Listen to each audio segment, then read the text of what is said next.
Welcome in to Check the Mic. Steve Palazzolo, Sam Monson, live on YouTube, coming at you from the Antonio Cromartie studio in part with Huggies. It's time, Sam. It's all presented by FanDuel, by the way. Time, Sam, for our Week 15 NFL review. Full slate here. No more buys. A lot of games to get through. A lot of games. So it should take, 4 or 5 hours. So get ready. Buckle up. Big week. We're going to talk playoff leverage. Got a lot on the line here, and every team's playing. Let's get into it. We got our pick update, and we'll get right into the games. Yeah, Survivor Pool, we've been talking about it had been a while since we lost a big chunk of people, and then Tampa Bay stepped up to the plate, crapped themselves against the Saints, so 17 of the 20 people that were remaining lost last week. So we're down to 3 remaining survivors for the last couple of weeks.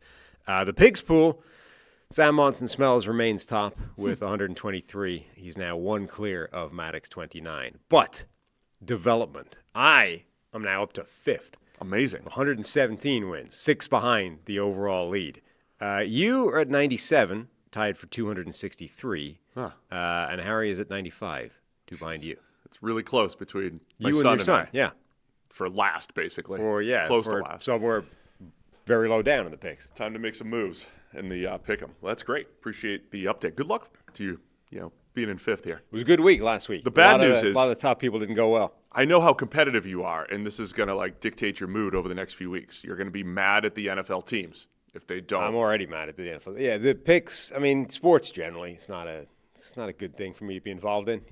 That's good. Liverpool at the moment are on a 1-team quest to just ruin every weekend. The Irish rugby team. Okay, they've got a break for the moment, but Leinster's not great. It's not good right now. All you have is your picks. Yeah, really. Great. If you're miserable on Monday morning, we'll know how that went.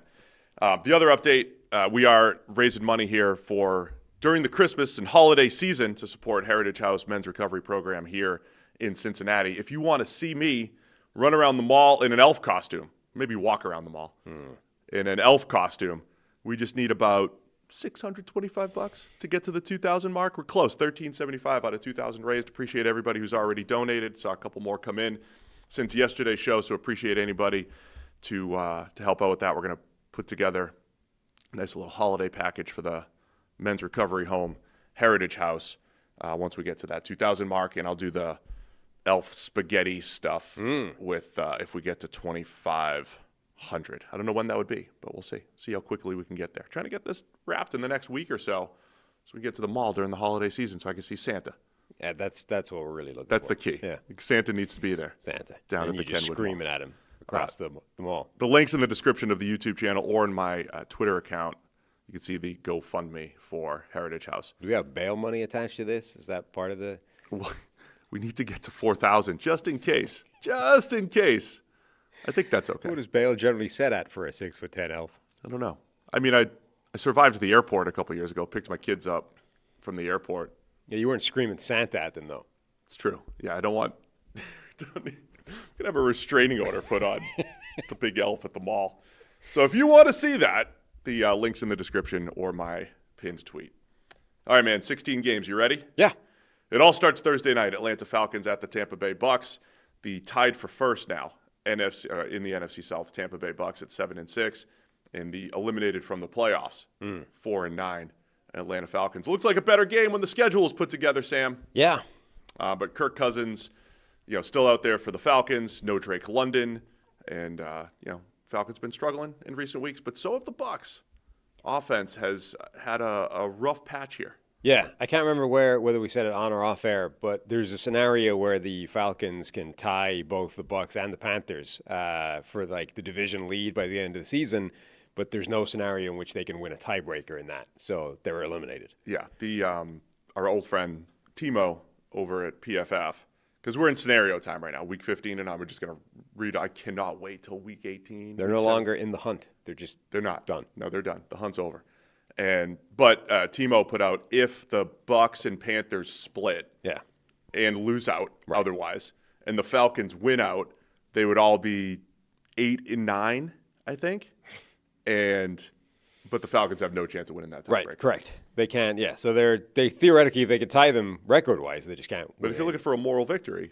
Oh, yeah. Big Falcons moral victory.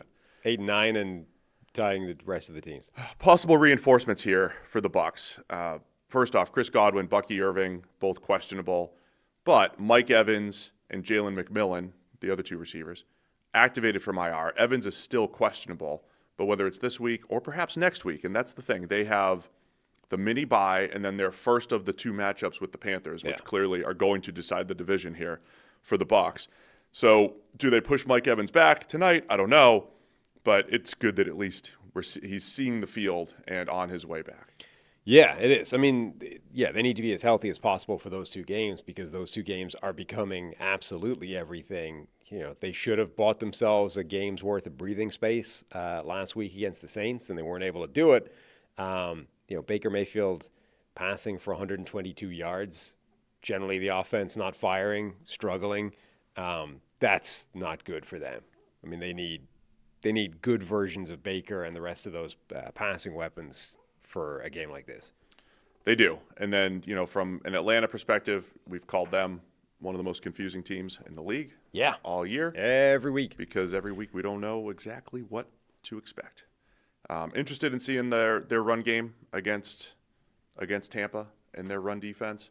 There was the 33rd team's information packet. We've got a great stat here. Atlanta's play action attack has done a great job against base defense, 12.9 yards per play. So Atlanta's run game, play action, everything against base has been fantastic. Against nickel, it has not been. But you have Tampa's going to play a lot of base, 55%. That's fifth in the league. And Tampa facing play action again in base, 11 yards per play. That's last in the league. So it's strength against weakness here. Hear that, Zach? Play action against Tampa's base defense could potentially work tonight. So that's a very specific data point to keep an eye on here tonight. Yeah. I think that's going to be I think Atlanta's offense should be able to have some success against Tampa Bay's defense. Again, I think Bull's schemes work better against younger, inexperienced quarterbacks. Cousins has seen it. Cousins knows what he's dealing with. Okay, he's not mobile. So if they do get pressure on him, he's in trouble. But I feel like Cousins will know where to go with the ball, and they should be able to run a bit. And I always come back to it's not always this clean, but the McVay tree has done a pretty good job against Bulls and having answers against Bulls. Cousins, that was the 500-yard game that he had last year on Thursday night in the Dome against them. So even though I don't think Cousins is great there, physically, I mean, he's been okay these last couple weeks. He had a couple picks last week that were difficult, against a tough Seahawks defense. The other guy to just keep an eye on, Kyle Pitts, questionable as well, but he looked really good last week. I think overall he's had a really nice season. If he can go, just another player to keep an eye on as he hits free agency, as far as storylines go. Jalen Walker got hurt last week for the Falcons, but if he could play, him and Pierce always worth watching as far as the young edge rushers go. Just looking for storylines here. On the other side, Baker Mayfield, after the early hype this year, dropped to 21st in PFF grade, 19th in EPA per play, and the other tough one, success rate, 26th in success rate among quarterbacks. No matter what happens with Tampa, it's not really Eagles. It's not like Eagles collapse-ish. But even if they win the division and get into the playoffs, they're kind of stumbling in at this point, unless things change in this last month of the season. Yeah, I guess. I think if they did get healthy and they get all those bodies back and they suddenly kind of immediately look like themselves again, maybe that would be a different case. But yeah, they're not playing well at the moment. And we were saying earlier in the season they weren't necessarily playing that well then either, but they were getting it done late in the game. Fourth quarter magic, Baker Mayfield, comeback attempts, etc. You're like, well, it doesn't really matter because, once they get healthy, then that will probably offset even if they regress in terms of some of this late game luck.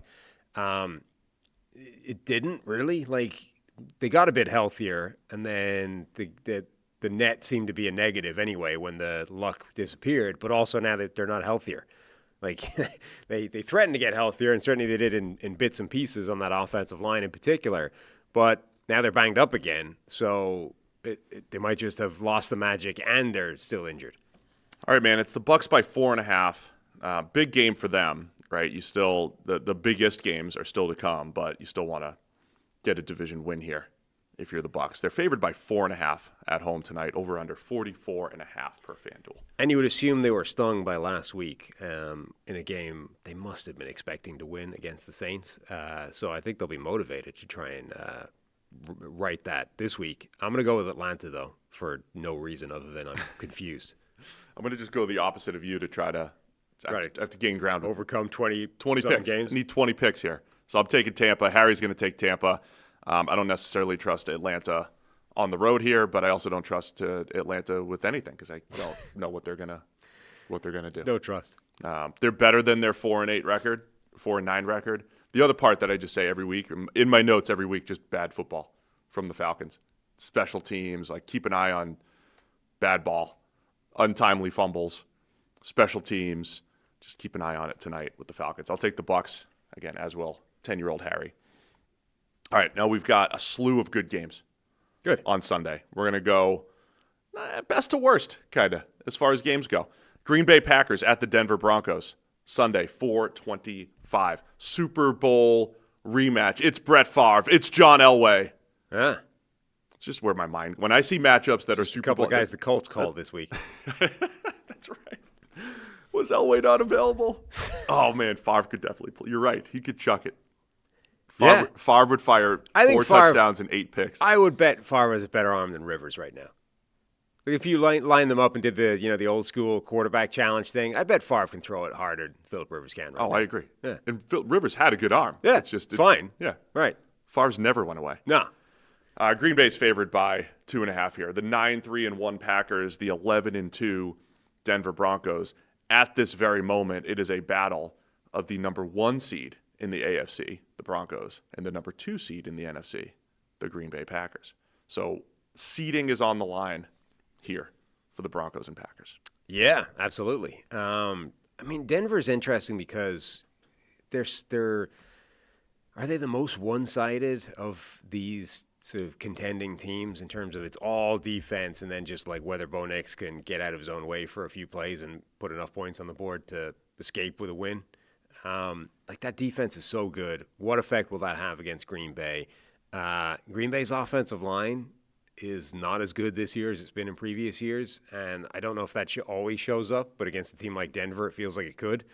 On the other hand, Jordan Love is absolutely in his bag right now, just dropping fadeaway dimes 50 yards down the field to Christian Watson no matter what happens. So, can Denver's pass rush really get after him and force a couple of mistakes that he hasn't been having recently? Yeah, there's definitely a bit of that. I mean, I've got a Bo Nix / Broncos stat here, depending on if you're a QB wins believer or not. I think I love people debating that all the time. I think it's directionally good, certainly over time. Like any stat in small samples, it's not. But I was actually looking up the Dolphins. I was trying to temper some of the Dolphins hype, which we'll talk about in 3 hours, the other day, looking up Tua in Mike McDaniel's Dolphins against winning and losing teams. And I stumbled upon this one. Bo Nix and the Broncos. Bo Nix as the starting quarterback for the Broncos against teams with losing records. They're 17-0, the Broncos. It's best in NFL history. 17-0. They're 4-9 against teams with winning records. So obviously there's a pretty big disparity, but 4-9 against teams with winning records, that's not an atrocious record because those teams have winning records. Everybody's below that. But it just stood out to me that Denver was beating up on the bad teams the last couple of years. And look, I know they beat Kansas City a couple of weeks ago, but that goes in the losing record bucket, right? So this is another team that can't. So this is fluid, right? Games. If Kansas City wins, I think Kansas City ends up with a winning. They might end up with a winning record, so that flips, right? So this is fluid, and I'm not saying the Broncos can't beat good teams. It was funny that it stood out to me. That one. The other one to keep an eye on. They're another team, though, that's just calibrated for these one-score games. But that's partly because, that offense doesn't ever catch fire outside of a quarter here or there. Yeah, it's interesting because I don't think the offense is great from start to finish, but I think they're good enough to go on the run, right? And there was a point where Brady and Mahomes weren't winning every single Super Bowl, and quarterbacks who got hot and offenses who got hot went on runs. And I think the Broncos are certainly capable of doing that. They're also good enough to make just enough plays that with that defense, they don't need to be very good. Like, I agree. They can be good for a quarter. They can be good for, a few minutes here or there. They can be good for a big play, every now and again, because that defense is so incredible. Like, the offense is good enough that they can win one-score games, which is generally what's been happening. So third down, keep an eye on third down. You've got Jordan Love, who I think is playing fantastic football right now. And so much of Jordan Love's game feels like, hey, it's third and long. I'm going to make a big-time throw. It is very similar to that 2023 stretch where he was outstanding in the second half of the season. He's in the middle of it. He's number 2 in PFF grade, number 1 in EPA per play, and the Packers are the number 1 team on third down, just overall third down conversion rate. They're over 50%. Going up against this Denver Broncos defense, which is number 1 in third down defense. So when we wake up Monday morning, as I always say, I never go back and check if I'm right on this. Wake up Monday morning, if the Packers win this game, we're probably going to look back and say, 3rd and 11, unbelievable conversion from Jordan Love. Here, like 3 or 4 of those plays where he overcomes this Denver pass rush, the great secondary that they have, and is able to make some big-time throws. If Denver's able to make those stops, I think they have a chance to pull essentially the upset, right? They're 2.5-point underdogs here. Yeah, I think 3 of his last 4 games, Jordan Love, he's got a PFF passing grade of 90+. Yeah. Which is like, it's hard to do. I tried to put that into perspective before, right? Like if people follow PFF grades, a 90 for the season it's like a cumulative effect, right? So there's always a couple quarterbacks in and around 90, but a 90 game grade is, because it's a smaller sample size, it's really difficult to achieve a 90, right? So essentially, if you put together a whole bunch of 75s and 80s, that'll probably land at a 90 for the season. But a 90 game grade is pristine, outstanding. Like it's really good. And you might get 1 or 2 a season for most quarterbacks. Love, and so this reminds me of what I used to say about Stafford, where 3 or 4 games a year, Stafford was top 3 quarterback in the NFL. And I know the cumulative effect for Love is there right now using various data points, but his high end is as good as any quarterback in the league right now. I mean, the last month or so, it feels like that version of his play that we saw in 2023, the second half of that season, where not only was he just playing really well, but it was like freaky levels of well, like absolute pinpoint precision passes, not just finding a guy in the back of the end zone, but finding him high and away from the coverage where only his guy can catch it. The Watson pass, against Kansas City, it felt like he just not only was just playing better, but had just a completely different switch had flipped that sent him into like laser accuracy mode. And then we haven't really seen that guy since, except the last month. I would say he's been there. Like he's been in that mode again for the last month or so. The one other thing I would just keep an eye on here, I think, so Denver, they played Washington a couple weeks ago. Washington did a pretty nice job against that Denver defense. Yeah. The way Josh, and they ran the ball, they got rid of the ball quickly. So that's going to be the balance. Like Love likes to hold it, sit at the top of the pocket, fade away, make those big-time throws. But can they figure out how to get rid of it quickly, still mix in some of those throws? But the way Josh Jacobs ran down the stretch against Chicago last week too, that's how you face this Broncos defense. If you can power run against them and not get into too many third and longs, I think Jacobs could be huge in this game for the Packers. And I would just say Denver's pass rush hasn't been as good down to down over these last 2 or 3 weeks here. Just keep an eye on it. Keep an eye on it down the stretch. Still love them. Still ranked them as the number 2 defense in the league yesterday on our defense show. But just keep an eye on that. The Washington game was interesting because it showed a vulnerability that I don't think had necessarily been apparent before. I mean, that was a team that you wouldn't have thought was going to have any kind of success against that Denver defense, regardless of which quarterback was out there. And actually, they were able to really quite simply move the ball on them. All right, here we go. Ready to make a pick? Anything else on this game? No. I love it. No, there's a lot of weather games this week. Yeah, this is not one of them, though. This is not one of them. This might be in Denver. High of 59, low of 35. Nothing crazy. It's a jam-packed 425 window, by the way. Jam-packed window, 425. Should be a good one. Potential Super Bowl preview. And another test for Bo Nix to step up in crunch time. Make some big throws here. Will he be Bo Nix against a very difficult Green Bay defense? Let's see it. Green Bay by 2.5. Where are you going to go? Bo Nix or Fo Nix? Don't do it. I'm going to go Denver. Denver, huh? Yep. Everybody thinks you're a Denver hater and a Packer hater. Everybody which is hater. good. With just everybody here. I'm going Green Bay. I'll take Green Bay to win and cover on the road. By the way, as I said, it's Broncos and Patriots both tied at 11-2. They're both 2 games up on a bunch of 9-4 teams, namely the Jags, who are sitting atop the AFC South. So there's a little bit of leeway for those for the 1 and 2 seeds, but there's a lot on the line here for Denver and the Patriots. Can they clinch? We got clinching scenarios. Do we have? You got to be close, right? The division. So they're 2 games up on the Chargers. So I don't think they can clinch. I mean, if the Chargers lose, they might. If the Chargers lose and the Broncos win. Denver clinches a playoff berth, which I don't care about playoff berths. I don't care. I don't care if the number 1 seed at 11-2 in Week 15 clinches a playoff berth. No, they don't. They can't clinch the division. The Patriots care about can. divisions. The Patriots can. The Broncos can't this week. Yeah, because the Patriots are playing the number 2 team, the Bills. So yeah, I don't care about playoff clinching at this point for the for the team with the best record in the NFL. Mm-hmm. You know what I mean? That's where I'm at. All right, fine. It's fine. I care about the division though. That matters. So I'm taking Green Bay. Harry's taking Green Bay. You're taking Denver here. Another awesome one. 425. Detroit Lions at the Los Angeles Rams. Stafford, Goff. Rams are favored by 5.5. They're 10-3. They're the number 1 seed in the NFC right now. Lions are 8-5, the number 8 seed on the outside looking in for the playoff picture. It's essentially a playoff game for the Lions. Yep. And interesting storylines here, of course. Stafford, Goff, Lions, Rams, the big trade. But this is the first time they've played before. They played in the playoffs. They've played in the regular season. So we've seen it. It's the first time the Rams have been favored, though. It's the first time since that trade that the script has been flipped a little bit as far as their matchup goes. They played in the playoffs in 23.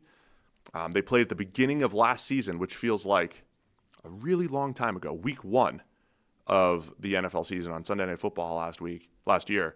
And it's just 2 different teams at this point. That's why the Rams are favored by 5.5. Yeah, remember the Dallas-Detroit game was basically whoever wins that game is 50-50 to make the playoffs, and whoever loses is basically done.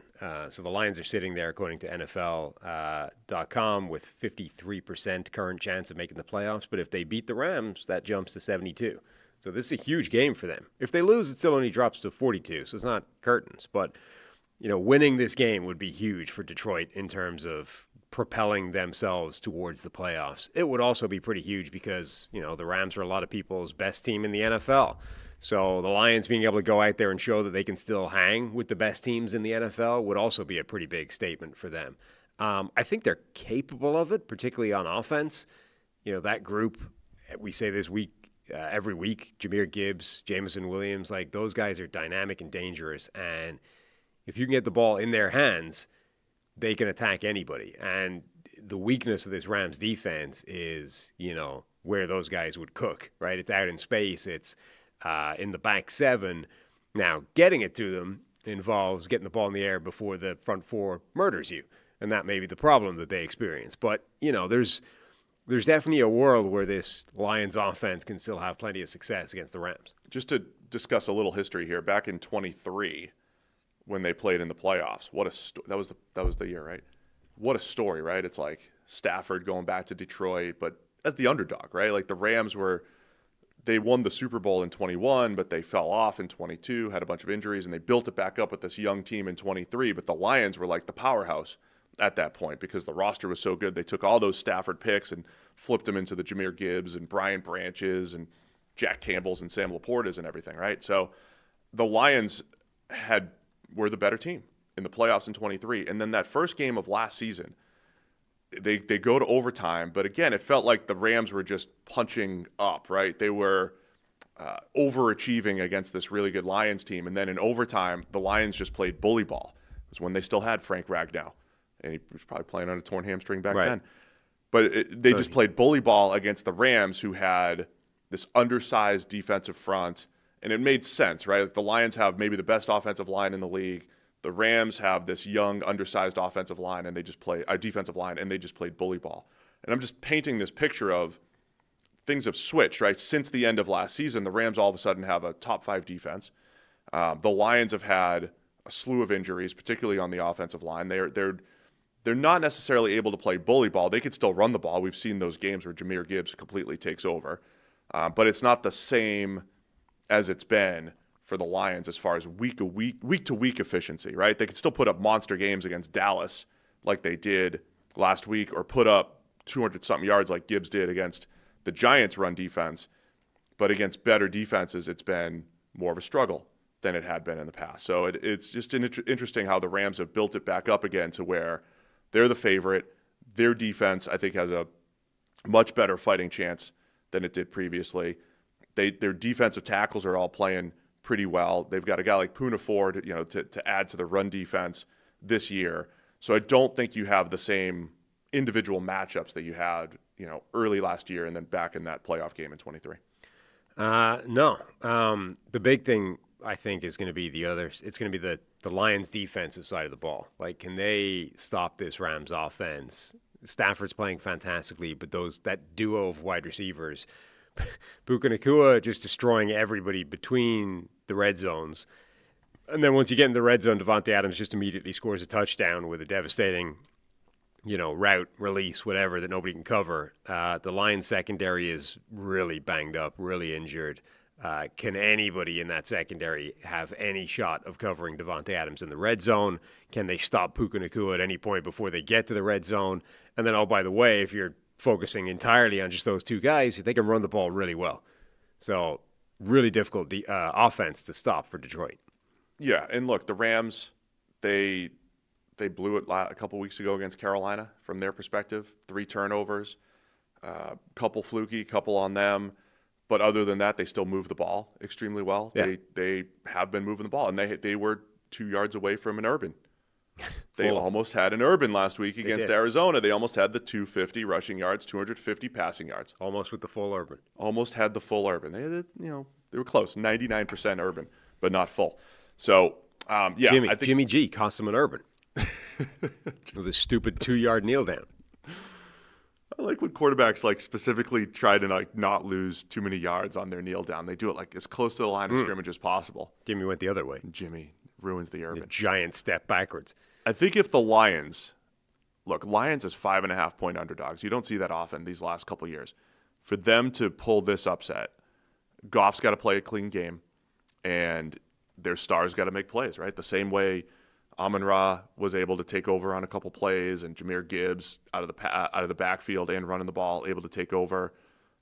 David Montgomery. So look, I still think you could power run if you were going to choose how to attack this Rams defense. You try to power run against them. So maybe David Montgomery, a couple more carries here and there, help set up Gibbs for some big plays. Their stars got to make big plays. I think we're close. The over/under is 54.5. Vegas is expecting some form of a shootout, despite how good the Rams defense is. Yeah. You also have Emmanuel Forbes has shown a lot for the Rams, certainly compared to what he was in Washington, but still has some ups and downs, right? But if you were going to give him a matchup, him against Jamison Williams, too long, athletic, corner versus receiver, that'd be one. It's better than an A.J. Brown matchup for him. He's played really well this year, except who was it that barbecued him a couple of weeks ago?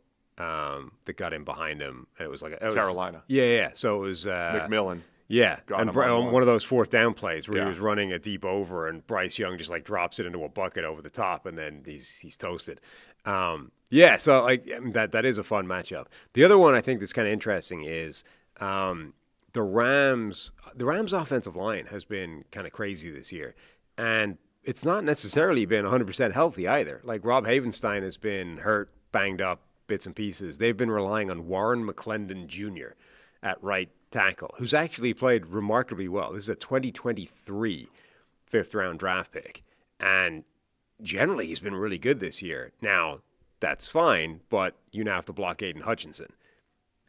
Is that the type of matchup where all of a sudden you start to see why a guy was a 2023 5th-round draft pick, or is he just actually a really good player? And going up against a guy like Aiden Hutchinson is going to be okay for him. Yeah, that's the type of matchup. Again, the Lions have to win with their stars. I think they're not. I don't think they can cover either of those wide receivers. So the only way of stopping the ball getting to them is Aiden Hutchinson going ham against Warren McClendon Jr. Last thing I'll say, just big picture, Matthew Stafford, number 1 in PFF grade, 93.6. His EPA per play is a little bit lower at 6th. I've been on record when we're talking legacy stuff here. I don't think Stafford's a Hall of Famer. I think a lot of people, as soon as a player wins a Super Bowl, people go nuts as far as like Jalen Hurts is the best quarterback in the NFL. He just won the Super Bowl. Matthew Stafford, immediate Hall of Famer. If he wins MVP, finishes this run, I'm kind of coming around to it, and wins a Super Bowl, Yeah. If he finishes this run or even comes close, I would come around to it. I don't even know that obviously the second Super Bowl is almost always immediate Hall of Fame validation for anybody. I don't even know if I would need the second Super Bowl as much as he's shown a different level to his game with the Rams than I think he ever really did in Detroit. Like, he was always more inconsistent than elite in Detroit. And he always had elite games, but it was never – I don't think he ever put together seasons like this. And maybe that was all because it was the Lions. But he's shown it for multiple seasons now with the Rams, and this is maybe his best year. So I'm kind of – the longer this goes, I'm coming around to the idea that he's a Hall of Famer. And the strange thing is, last year at this time, they were winning despite Matthew Stafford. And he had a good game against the Eagles in the playoffs and everything, but that defense took over last year at this time. So I thought he was great in 2023, had a weird 2024 where he wasn't as good. And this is, I would say, his best start to finish season. 2021 was the year that they won the Super Bowl.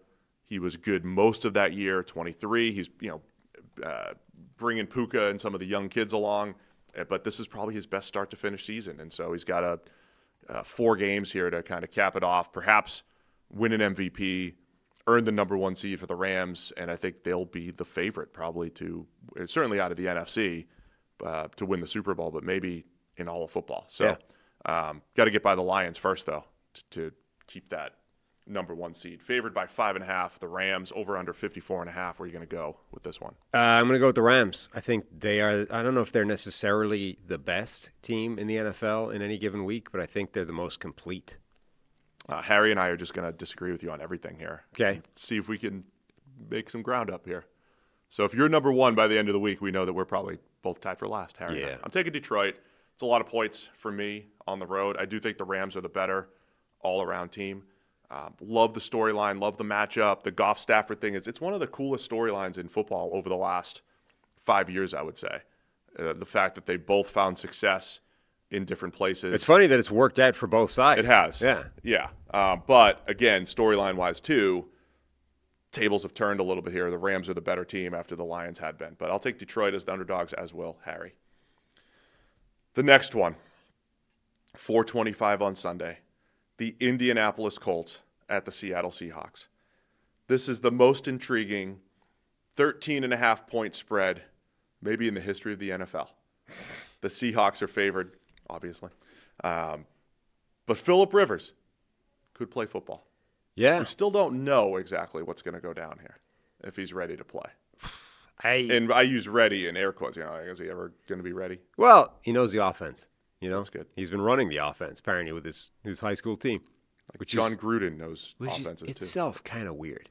He apparently has been running the actual Indianapolis Colts offense with the high school team that he coaches, to the point where he's had, constant in-season phone calls with Shane Steichen to, pick his brain and stuff. Like that, it feels like overkill for a high school team, to me. Yeah, you probably don't need an NFL offense. I wouldn't have thought so, but anyway. It means Washington ran 4 plays. What else do you need? Right. Yeah. It means that in this world of, how quickly can you pick up the offense? I mean, he's got to have as much knowledge about this offense as anybody that wasn't in the building has in anywhere. So that part is good. The other part, how ready physically is a 44-year-old man coming off the couch? That part I have a little bit more concern about. The first press conference, they were like, "How much do you weigh, Phillip?" He's like, "I don't know. No idea, to tell you the truth. A lot more than I weighed when I last played football." You're like, yeah, I can see that. Kind of looks like you're a little full in the jowls over there. So I don't know. I mean, he does not look like a man that's, the way Tom Brady looks sort of thinner and more athletic now than he did when he was 18 or whatever. Phillip Rivers doesn't look like that. Does not. 18-year-old Phillip Rivers looks more athletic and fit than current 44-year-old Phillip Rivers. So I don't know. I mean, maybe Riley Leonard's knee is going to be able to get taped up and go out there, and that's going to be it. And Philip Rivers is just the veteran mentor from the sideline. But, I mean, if he has to start this game, man, I don't know. A hilarious tweet from a guy named Holden Cantor a couple days ago. It says, Philip Rivers really saw Matthew Stafford about to pass him on the all-time passing yards and said, not so fast. Philip Rivers at 63,440. Stafford right behind him now, 63,163. And Matt Ryan's like a little bit behind. Every time I see these lists, it's like then the next guy down from those, like Dan Marino. Dan Marino. It's like Dan Marino used to be like 20,000 yards more than anybody else, and now he's behind all of these like 8 to 10 quarterbacks in the last 20 years. All you have to do is be in the league for 15 years, and you'll immediately be above 60,000. Right, you'll be ahead of Dan Marino. That's all you got to do. And look, we're talking about Stafford's Hall of Fame case and everything, as I said yesterday on the show. Rivers is 8 games away from the Hall of Fame. You win out. You win these last 4, starting this week. With a reset clock. 4 in the playoffs, Rivers, immediate Hall of Famer. Yeah. That's how close he is. In 5 years. In 5 years, of course. Uh-huh. Reset the clock.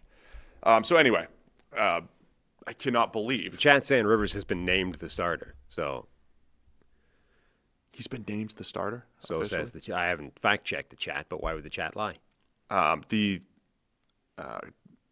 thought I heard Riley Leonard had participated in practice yesterday. Maybe that doesn't matter. Anyway, maybe it's Rivers regardless.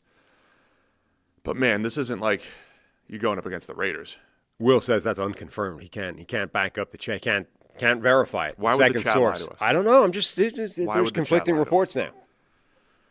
Grandpappy Philip Rivers. Honestly, though, we're in this world where I don't know that it matters that much. Like, this is the problem that the Colts were facing is they have no good answer at quarterback. They're either dealing with a guy that's the age of Philip Rivers' child and is dealing with a knee injury, or they're dealing with a grandfather who has a child the same age as their quarterback. It's like who's been on the couch for 5 years and is coaching a high school team, and so he knows the offense. And so, yeah, I'm sure he'll be okay against the Seahawks defense. Like, there's no good answer to this. This is one of the best defenses in the NFL, and in almost no possible imaginable scenario do the Colts have a passable quarterback right now.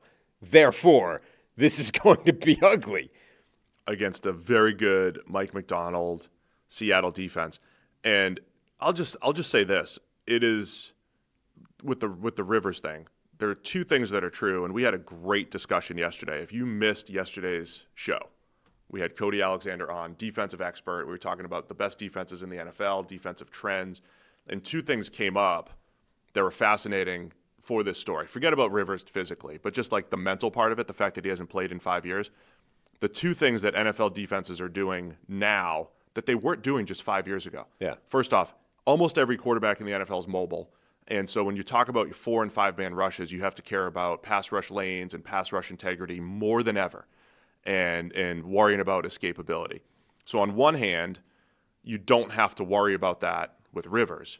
And so does that allow you to put more players into coverage or whatever? On the other hand, you don't face many quarterbacks like Philip Rivers in today's NFL, where they're going to read it out and find the weakness of the defense. But in addition to that, defenses are disguising more than ever, and there are blended coverages more than in a 4 or 5 year period. This has changed quite a bit. Defenses have changed so much since the last time Philip Rivers was in the NFL. So even though you're looking at him and saying the thing he's bringing to the table is, 15 years worth of veteran NFL savvy. He's been there. He's seen it all. He hasn't, though. Has he? He really hasn't. That's the thing. Like, he has not seen most of the current sort of in vogue trends in the NFL, at least in terms of used as much as they're being used right now. It's not like he's never seen, a disguise in a secondary, but he's never seen like a whole defense being constructed the way they're constructed right now with all these simulated pressures and disguise coverages and blah, blah, blah.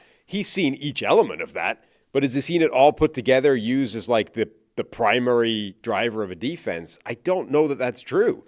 So the one kind of super skill that he's potentially bringing to the table might not actually be as powerful as you think it is because defenses have evolved so much over the last few years. In addition to the physical stuff, obviously. Before you even get to what's his arm look like, because he used to have a really good arm, And by 2020, last time we saw him was 2020 with the Colts. It wasn't great. Well, you've got conflicting things here in terms of Philip Rivers' current physical state. You've got, on the one hand, he's an old man deep into his 40s, and as you and I both know, that generally results in things just breaking, right? Yeah. Stuff hurts. Things snap.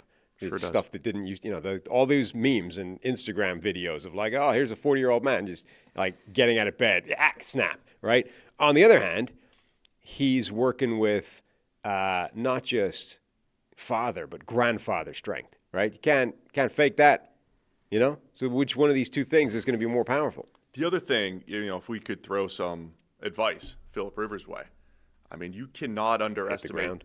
You can't underestimate the power of a little pregame creed, getting you all fired up, ready to go. Maybe the remix too, just to modernize it a little bit. You cannot underestimate that. Maybe Rocky IV soundtrack. I bet Rivers pregame.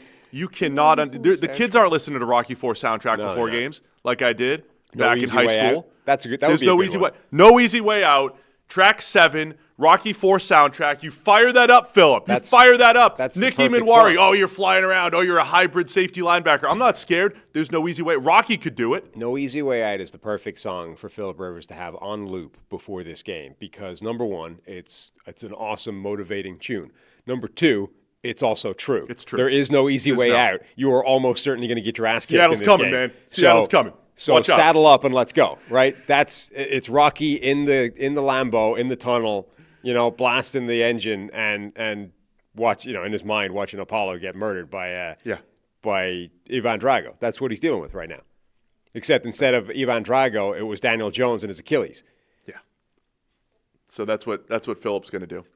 From Seattle's, we can talk about Seattle really quick and give them proper because the Rivers story it's just one of the coolest stories. Somebody earlier was like, I hope you're gonna spend some time covering Seattle and not buried at the bottom. Well, it's at the top. We're just focusing on Old Man Rivers instead. Old Man Rivers is also, by the way, like an actual cartoon name for a it's Old Man Rivers. It's literally like straight out of a Western TV series. Oh man, Seattle's really good. They've had a run of some bad quarterbacks that they've played. Yes, but they beat up on them for the most part, right? Yeah. They create pressure, havoc on the back end, and do watch fringe first round, early second round safety Nicky Manwari and the way he's being deployed all over the field, making a ton of plays. Blocked a field goal the other day. He's been just a great. He didn't start the season with Seattle. He was banged up, but since he's been on the team the last 10 weeks or so, just adding a great element of athleticism to that team. They've had like the defensive version of like the Patriots' overall schedule this year, where it's like we're for the same thing. I think I believe that Seattle's defense is extremely good. However, facing a run of Kirk Cousins, the Minnesota Vikings quarterback situation, Cam Ward, and the fact that the Titans can't do anything. Okay, then there's the Rams in the middle of that. That's impressive. The Arizona Cardinals, the Washington Commanders. Like this has been a run of some pretty ugly offenses that they've been absolutely murdering, and the Rams.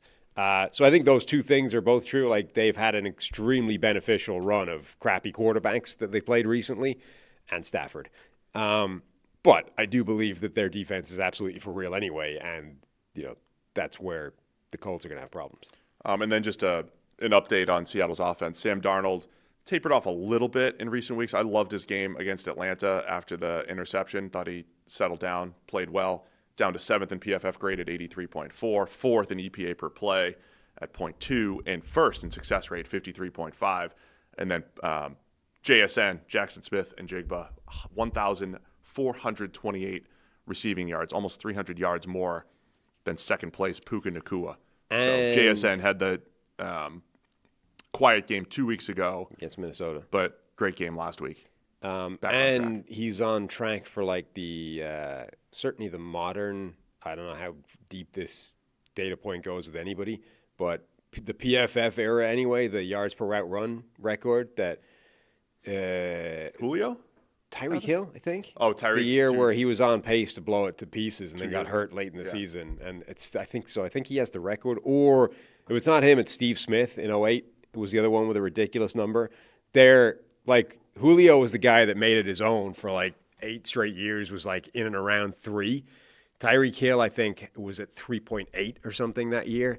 Steve Smith in that one crazy year in 08, I think, was at 3.8 or something as well. And then, but for a long time during that season, Tyreek Hill was way above 4 yards per route run. And JSN, I think, is at 4 or something at the moment. One last thing to mention, DeForest Buckner for the Colts opened up his practice window. He's been on IR. He's got 21 days. Don't know if he'll end up playing, but he's just a huge factor for that Colts defense when and if he's able to come back. Colts season's on the line here. They're 8-5. Yeah. They have a tough finish to the season. It's not on the line in this game. I'm saying over the next 4 weeks, like every team's season's on the line.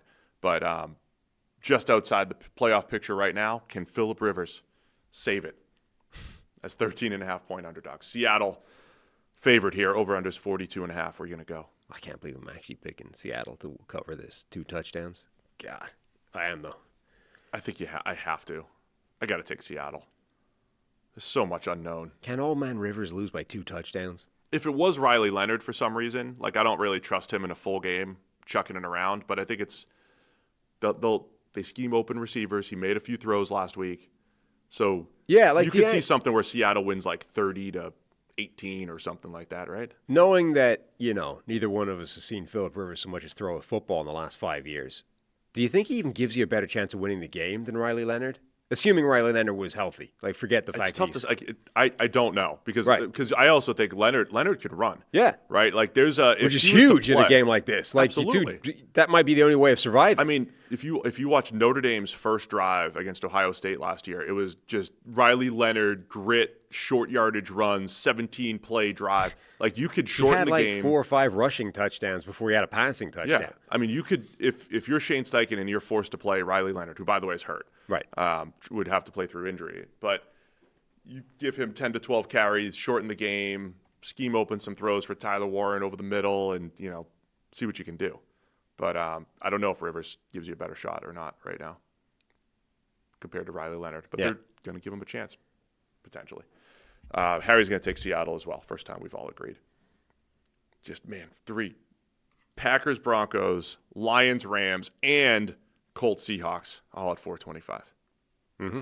All at the same time. Back to the 1 o'clock window. Buffalo Bills at the New England Patriots. Bills favored by 1.5, despite being 2 games behind the Patriots. 11-2, New England, 9-4, Bills.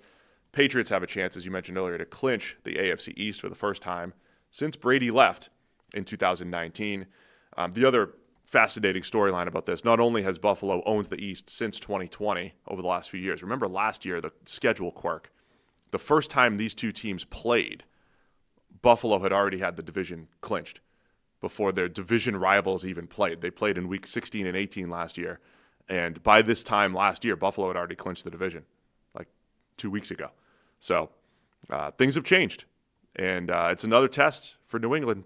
Prove that it's definitely been an easier schedule. They ticked this box earlier in the year, beat Buffalo on Sunday Night Football. They beat Tampa in Tampa. They've won some big games. But it's the next test for New England to prove that they're legit here at 11-2. Yeah, it's an interesting rematch, I think, because the first game felt like, to me anyway, it felt like a game where Buffalo was the better team, but they shot themselves in the foot a few times, and the Patriots made a few of those high-leverage plays, and playing relatively mistake-free football was enough to win that game. Sloppy first half. Yeah, it was more like Buffalo had the potential to win that game, and then because they made mistakes and the Patriots didn't, the Patriots therefore won. And that's fine, but you're like, does that happen again? And then the Patriots sort of built on that. Like that was their first sort of statement game of the season where it's like, oh, actually, this might be for real. And then they go off on this run and, rattle off all these wins and various different tests against various different quality of opponent. And Buffalo sort of bounced back and forth, has had some bad games, had some good games since that point. But the last couple of weeks, they were very impressive against Pittsburgh. Their offense, at least, was very impressive against Cincinnati, and at least the defensive performance you can put down to, that's going up against Burrow and Chase and blah, blah, blah. So, like, if Josh Allen shows up and has the Superman version of Josh Allen game that he had last week, I don't know if the Patriots can live with that. That's going to be what's interesting. Like, can Allen didn't play like that the first time. Like, he made some mistakes. The Bills generally made some mistakes, and that was enough for the Patriots to play clean football and win. If Allen plays like he did against Cincinnati, that's going to be interesting because the Patriots obviously have shown that they're a very good football team. But can they rise to that level if Allen is playing like that? But on the other side, what also happened in that game? Drake May had a game-winning drive where at the time, Drake May legacy drive, but it kind of set the tone for the rest of the season. Can you beat Buffalo? He broke free from a sack, made a huge play, made 3 or 4 big-time throws down the field in crunch time against the Bills. My question is, Buffalo in these big games, because if you're a Bills fan, you're sitting there, you're like, man, why are we 9-4 this year? Why did we lay an egg against Miami and against Atlanta? Like, you had these bad games. But is there a team, let's say Kansas City's out of the playoff picture, is there an AFC team that you trust more than Buffalo in a big game in the AFC? And I know I'm saying big game, and people are going to say, well, they've never made the Super Bowl, but no one else has. If Kansas City's out, no one else has either. So who do you trust more than the Bills as like a 5 seed in the playoffs? And so we're a couple weeks away from seeing that potentially unfold here. But narrative. My point here really quick is Buffalo, and this is now a big game, right? Like, was the Sunday Night Football game for the Bills against the Patriots a big game for them through their lens? Like, they're the hunted, right? Now they got to show that they still belong in the AFC East. This is one of those games where Allen could take over. I got to respond to Plato in the chat really quick, who tells us that he addressed me directly. A Felga and Maz caller put $1 million on the Pats money line yesterday. A caller to Felger and Maz, I believe it's still the top show up in the Boston area, radio. Usually join those guys for the Super Bowl on Radio Row once a year. $1 million on Pat's money line. Yeah, so just something to keep an eye on. Good for them. I don't have $1 million to gamble in the NFL. This playoffs is going to be like the Stephen A. Smith side of the everyman narrative is going to have real problems because I don't know where you go with the AFC playoff picture currently. You love to be Josh Allen's not a big game player. He's never been to a Super Bowl. Like, this is a joke, and yet he might be the most proven commodity in the AFC. Because everyone else is out. He definitely will be. Right. He definitely will be the most. The Chiefs aren't going to be there, probably. The Bengals almost certainly aren't going to be there. The Ravens aren't going to be there. The Colts are now on the way out. Your playoff picture is the Chargers who always choke, the Bills who always choke, the Patriots and the Broncos who are completely unproven in terms of quarterbacks, the Texans who we're going to be talking about their defense, not their offense, old man Aaron Rodgers and the Steelers, if they're the team that makes it, and then Trevor Lawrence. It's like you're going to, unfortunately, the people that would normally be all, Josh Allen can never win the big game, they're kind of have to be like, well, who else do I saddle my wagon to? And look, here's the deal for Buffalo. Even if they lose this game and they're 9-5, they're still probably going to be in the playoffs. And whether they're the 6 seed, the 7 seed, whatever it is, the story's still going to be, if not now, when for Buffalo, right? Your big roadblock, the Kansas City Chiefs, the team that knocks you out every year, is not there. And so even if Buffalo goes in as the 7 seed and they have to travel to New England, or the 6 seed and they got to travel to AFC South, Jacksonville, or whatever, it's still going to be like they're favored. Buffalo's favored in every game, I think. Again, they're favored against New England, who's 11-2 right now. The only team that might be favored over them is Denver. On the road. Right? And they're on the road to New England and they're favored. Buffalo's going to be favored in every playoff game when they get in, right? So the narrative's going to be, if not now, when you don't have the Mahomes-Chiefs roadblock. So it doesn't matter. You have to go on the road 4 times. Go get it, So it's going to be a fascinating playoff picture. And then from New England's perspective, Drake May's playing great. He's battling for the MVP. They haven't had Milton Williams these last couple weeks. I think that hurts in these big games where you just want that interior disruptor. Mm-hmm. But May's continued to answer the call. I think he's so calm in the pocket. His accuracy has been outstanding. Decision-making has been great. And those were the two. If you had 2 big question marks for May, it was throw for throw consistency from an accuracy standpoint, and it was a few decisions here and there. I don't think anybody questioned his ability to make special throws, make plays with his legs, make plays out of the pocket, and he's done all of that, and he's tidied up a few bad decisions. He's tidied up, some misses, and, again, can he do it against Buffalo in a big game? Over-under's 49.5. They're expecting some points. It could be a classic New England, snow game here, 31 degrees, 35% chance of snow. This is going to be a fun one. First of the potential weather games of the week. It's going to be cold, and it may be snowy as well. The other thing to keep an eye on, remember Will Campbell, starting left tackle, has been down for New England. Left guard, Jared Wilson. It didn't matter last time we saw them with the Giants on Monday Night Football, but in these games, right, it's Buffalo this week, Ravens next week, probably the two biggest challenges for the rest of the season with New England. They still have the feisty Dolphins and the Jets remaining, but just something to keep an eye on, certainly against the Bills front four. Mm-hmm. Joey Bosa, been banged up as well. Hamstring, might give it a go. But really, we were joking about bubble wrap and save him for the playoffs, but this is one of the games where you kind of need him. No, it's not. I don't think Buffalo's chances for the division are so slim. Correct. Obviously, they would need to win this game. They would need New England to slip up somewhere else, and I don't know where the tiebreaker ends up falling. But Buffalo would probably have to win out, have New England at least lose twice, maybe 3 times. Correct. And I think that's going to be pretty difficult. I think in terms of really important, this game is almost inconsequential for the Bills. It's important in terms of showing that last game was a fluke and you're still top dogs, and even if the Patriots win the division and you're still the big man on campus, it's kind of irrelevant for what it actually means for are you winning a January football game or not. I think where it's most important, that 5 seed. I think if the AFC North winner, which right now is the Steelers, is probably going to be the 4. And technically right now the Chargers are the 5 seed. And so the Chargers would go to Pittsburgh for the first playoff game.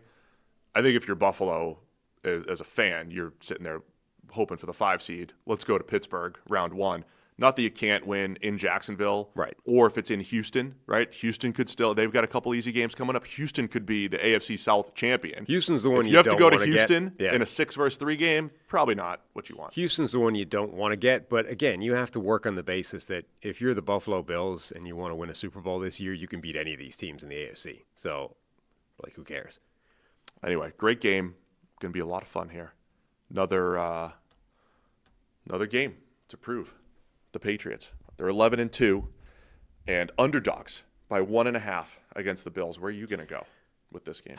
I'm gonna back basically the idea that the first game was more about Buffalo than it was about New England. So I think the Bills win this. When was the last time the Patriots lost? Week 3? They're on a run. Something like that, yeah. Get the Vrabel factor. Off a bye? Are they off a bye? They're off a bye. Yeah. Vrabel's got some ridiculous record off a bye from his Tennessee time. I'll take New England as the home dogs. And it's like Patriots have lost 2 games against the Raiders and the Steelers. Yeah. Both in the first 3 weeks. The Raiders certainly doesn't make sense the way they've played since then. Right. Because the Raiders played well that game. And they turned the ball over in the tight red zone twice against Pittsburgh to get to that point. Give me the Patriots. You can also argue, though, that this is basically one of 2. They're going to have played effectively 2 difficult games this season, and they're both against Buffalo, based off how good the opponent is. Yeah. It's amazing what a cakewalk because they have the Ravens next week, but it's a down Ravens team. Right. And they beat Tampa at the time. Tampa had a nice record, but now they don't look fallen great. off. Right. It's actually amazing the cakewalk that this schedule is emerging as.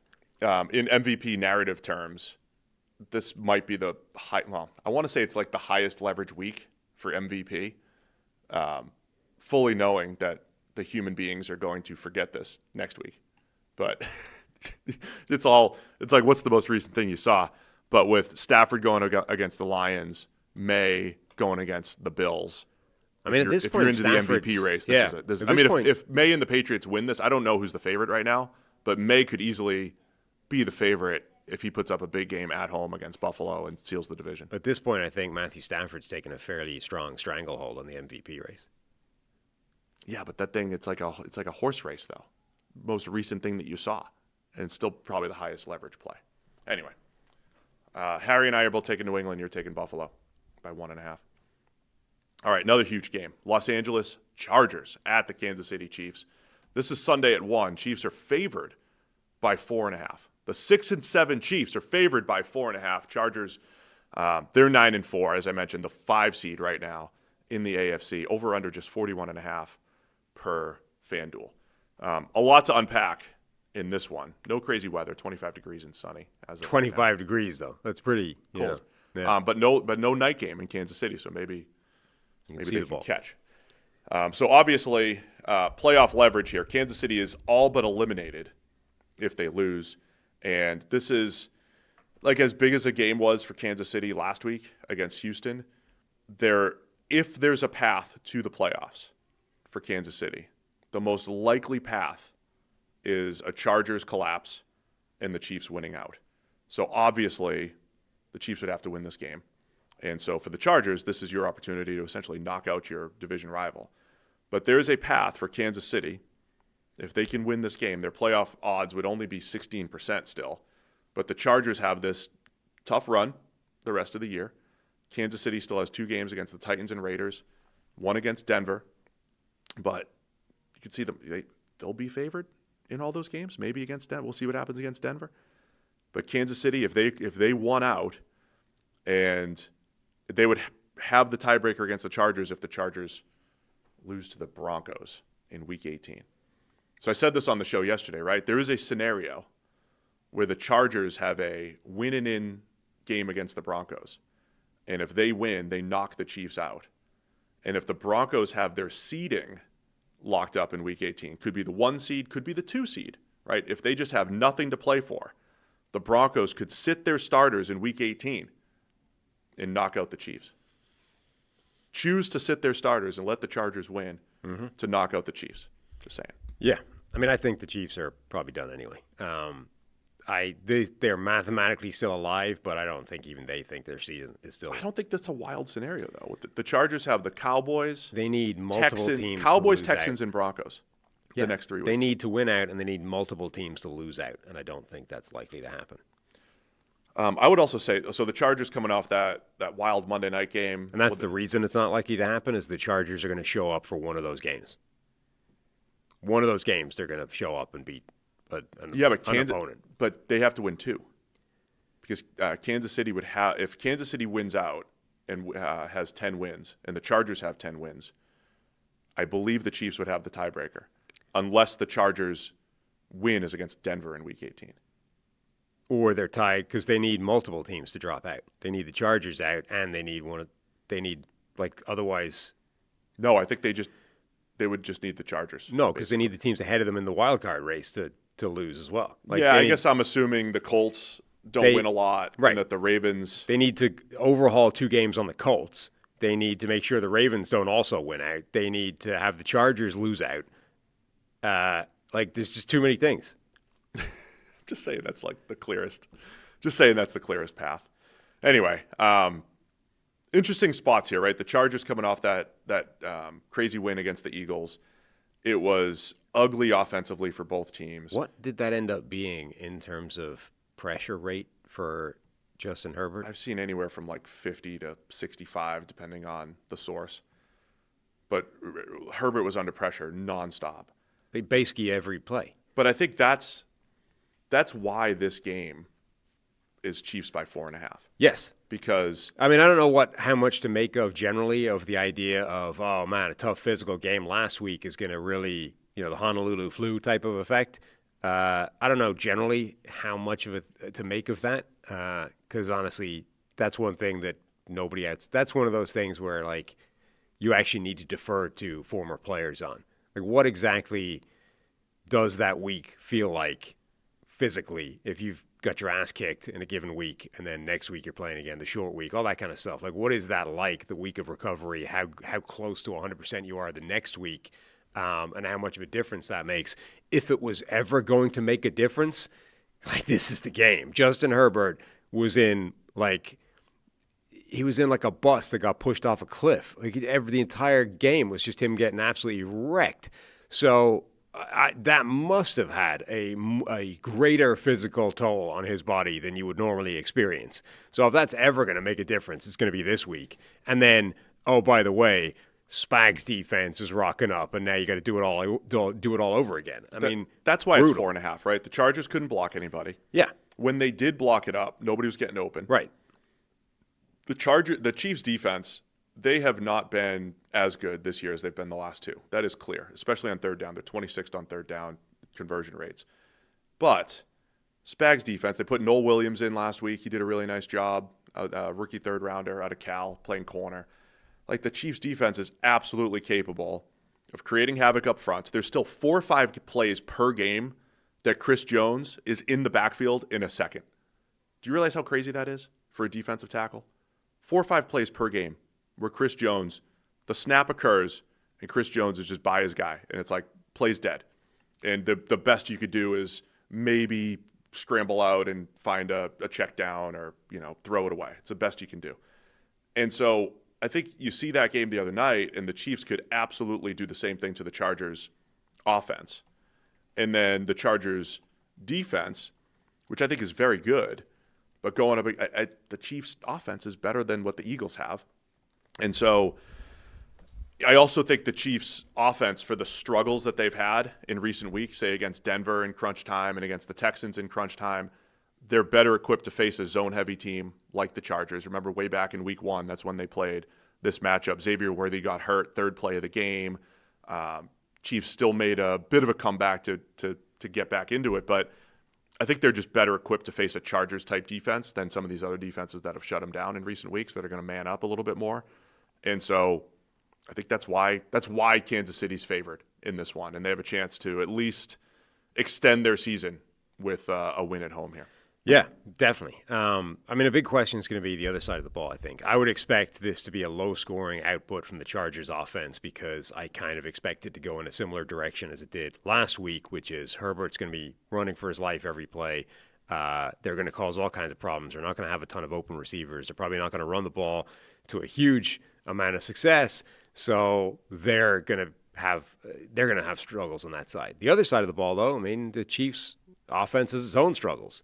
So, and this is a good Chargers defense. Maybe it's a good defense where the personnel isn't quite as good as some of the other defenses, but I think that's going to be tough sledding as well. So, can the Chiefs receivers actually hold up their end of the bargain this week and catch the passes that Mahomes gives them, or are we just all on the struggle bus and this is going to be a low-scoring affair?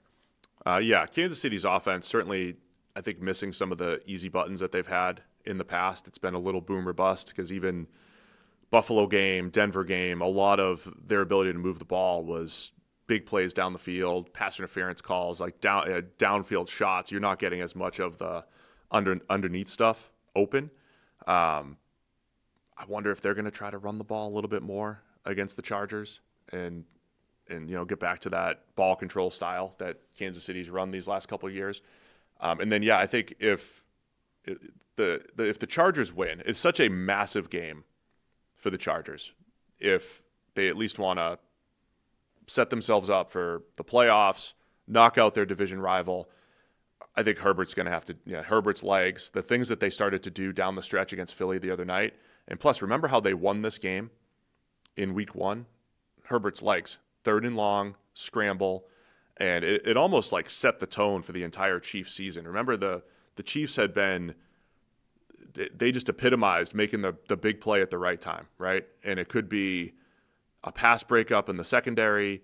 It could be Mahomes. It could be a Mahomes scramble, or it could be Chris Jones off the edge with a key sack at the right time. And they put him out wide against the right tackle, and he won, but he ducked inside, and Herbert bounced outside and picked up the big scramble to seal the deal for the Chargers. I think if we wake up Monday morning and the Chargers win this game, it's Herbert with his legs, a couple big throws to Quentin Johnston or Ladd McConkey. Like, Ladd's got to play better football for the Chargers if they're going to, do some damage in the playoffs.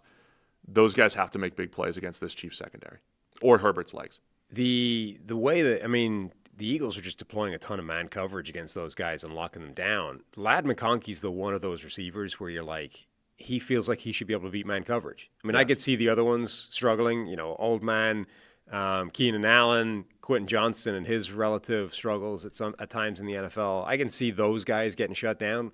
Ladd McConkey's the guy. He's got the quickness. He's got the route running chops to be able to beat man coverage, and he wasn't. Now maybe that's just Cooper DeJean is that good, but like if the Chiefs were able to deploy that kind of coverage, you would assume that they should be trying to find Ladd McConkey in those situations. Yeah, I think Spags and that defense are more than capable of taking advantage. That'd be my concern for the Chargers. Yeah, is I don't know if they're going to have. I don't know if they're equipped right now to have those answers. And look, they had Joe Alt in week 1. They didn't have Rashawn Slater. Like, they were banged up a little bit, but they're just not looking great from a pass game perspective right now. Plus Herbert banged up. Mahomes is a little banged up too. I don't know if he's on the injury report or anything like that, but he was banged up in that game. He was spent the other night and a little banged up. I don't think it affected his ability to scramble, just like Herbert's ability to scramble was fine. And then you have this other element of Juwan Taylor at right tackle, still not practicing. Left tackle is going to be Jalen Moore, right? Esa Pole, probably Jalen Moore on the right side. So you have backup tackles for the Chiefs, which is, by the way, just what Herbert does every single week for the Chargers, having so we got second and third string tackles on both sides and how that affects things. They're very similar. Like they're very similar teams now where the quarterback is making miracles happen. A lot of it is going to have to rely on the quarterback's legs. Forget what he's doing passing the ball. Both offensive lines are now in bits. The Chargers, I think, have a better shot of running the ball than the Chiefs do based off current evidence. Both defenses are very good. Like, these are both receiving cores who've got some question marks now based off the last few weeks. Like, these are very similar football teams at this point. All right, man. Massive game. Buried in the 1 o'clock. We had so many good games in every window this week. It's in the 1 o'clock window. Chiefs, I think it's like their second or third 1 o'clock game this year. They've been in prime time. Hopefully this is where we get rid of Romo and Nance in the 1 o'clock. We don't get to hear them much. Oh, are they in Buffalo, New England? I don't know. Or are they in? I don't think they are. They might be at this game. I'd love for them to be this game. We could just get. By the way, Jim Nance. What were they doing the other day? They were doing like an NFC game randomly or something, weren't they? Tony Romo, by the way, is like the same age or half a year older than Phillip Rivers. The man's been in the booth for like 18 years. Nance sounded so sad that he was not at Buffalo, Cincinnati in the snow. In the snow. Yeah. Nance he sounded feels like very sad. He's like, "Oh, that game! It looks like a great game. Thanks Adam Shine for the check-in from Buffalo, Cincinnati." I think Nance is a winter wonderland kind of guy. Oh yeah, yeah. Quarter zip with the snow and the flurries. He loves that. He sounded so sad that he was missing Burrow, Allen in a shootout with whatever game they were doing last week. It's like every check-in, it's like, man, looks like a great one over there in Buffalo. Mm-hmm. Maybe I'll be back there someday. So yeah, I don't know who's on the call. I like to just tune in Sunday and find out. I don't look ahead of time. All right, man. It's Chiefs by 4.5 with their season on the line. Where are you gonna go? Chiefs. Man, I think I am too. I'll take Kansas City. No, I'll take the Chargers. I got to go opposite you. Just taking the Chargers. Just try to catch up. If I could make up 20 picks in the next 4 weeks plus playoffs. Yeah, I can't see why that wouldn't happen. Harry's taking the Chargers as well. I just, on my Twitter timeline, the latest clip from that whatever ridiculous show Skip Bayless does these days is. Oh, jeez. He's sitting there in a Shedeur Sanders jersey. Oh, man. His new shtick. Yeah. I'm telling you, if you just go back and change the name Tebow and replace it with Shedeur Sanders, the takes are the same. Mm-hmm.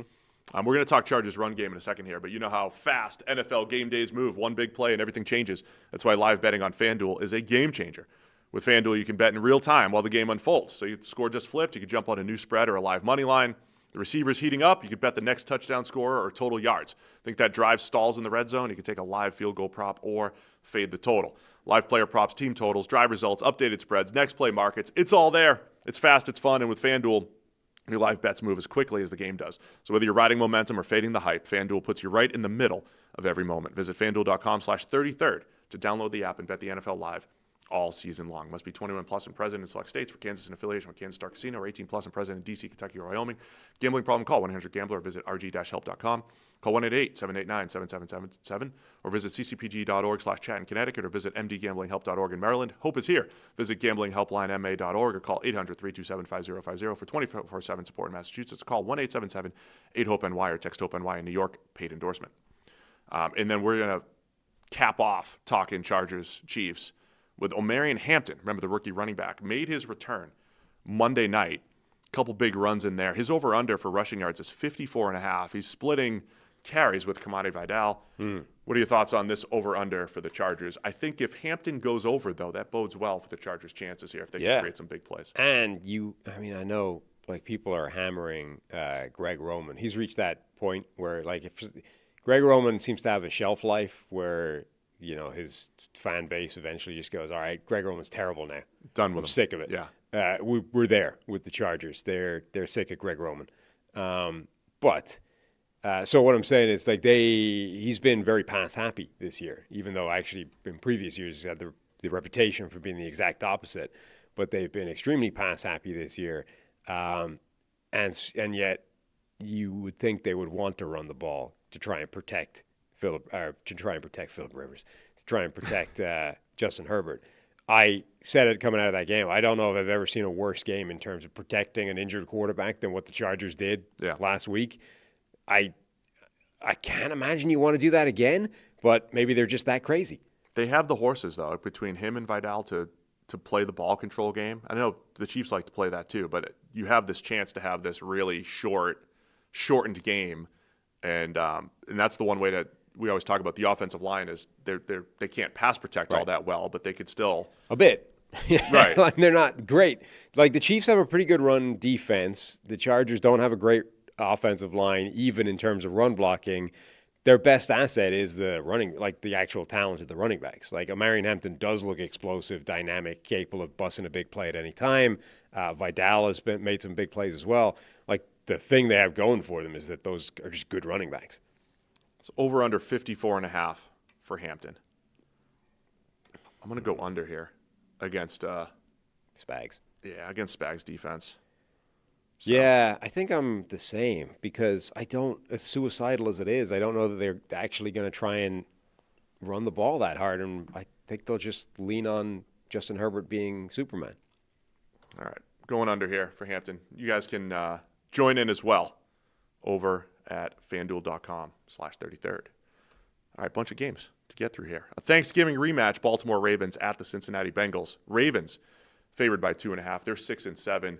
Bengals now to 4-9. There's still a very, very, very, very outside chance that they can make the playoffs, I think. But it's going to be cold as balls.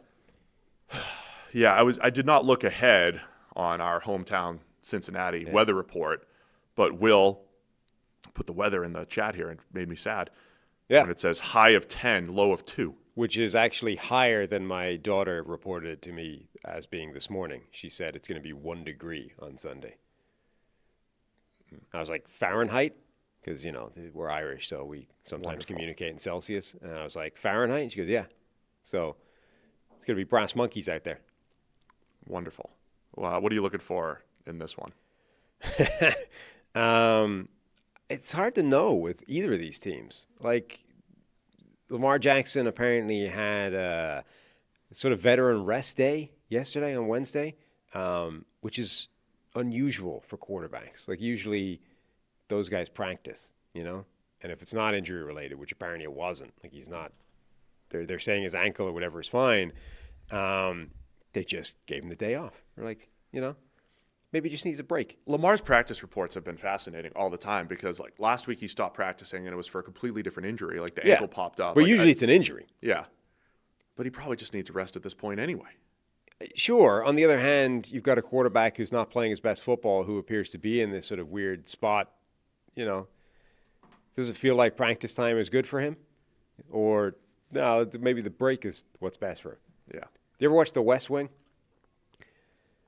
No, you reference it all the time, but that was not one of my shows. Late in the arc, Leo is running for vice president, right? And Leo has been like the chief of staff for the last 7 years, whatever it is. He's like the architect behind this whole thing, like the puppet master, right? The genius that makes everything work. And now he's got to be the candidate. And they were sort of prepping him for the vice presidential debate. And the practice had been going terribly, right? He was like stumbling over everything. He was sounding like an idiot. And they were like, man, I don't know what we do. Do we, how do we take him back to school on this? We're running out of time. And then he was like, nah, you know what? I'm just going to blow it off. I'm just going to go to the movies, like clear my head. And they were like, it sort of feels like you need the practice, Like, I don't know if just, Anyway, it turned out the whole thing was a ruse, and he was fine. Like, he was just sandbagging. But the point is, veteran rest days, man. The point is, for Lamar right now, I don't know if just like going to the movies is what's best for you. I feel like you might need the practice time. Lamar going to the movies. I would say, on the other side, though, maybe Joe Burrow needs a break. He sounded sad in his interview yesterday. They were asking him.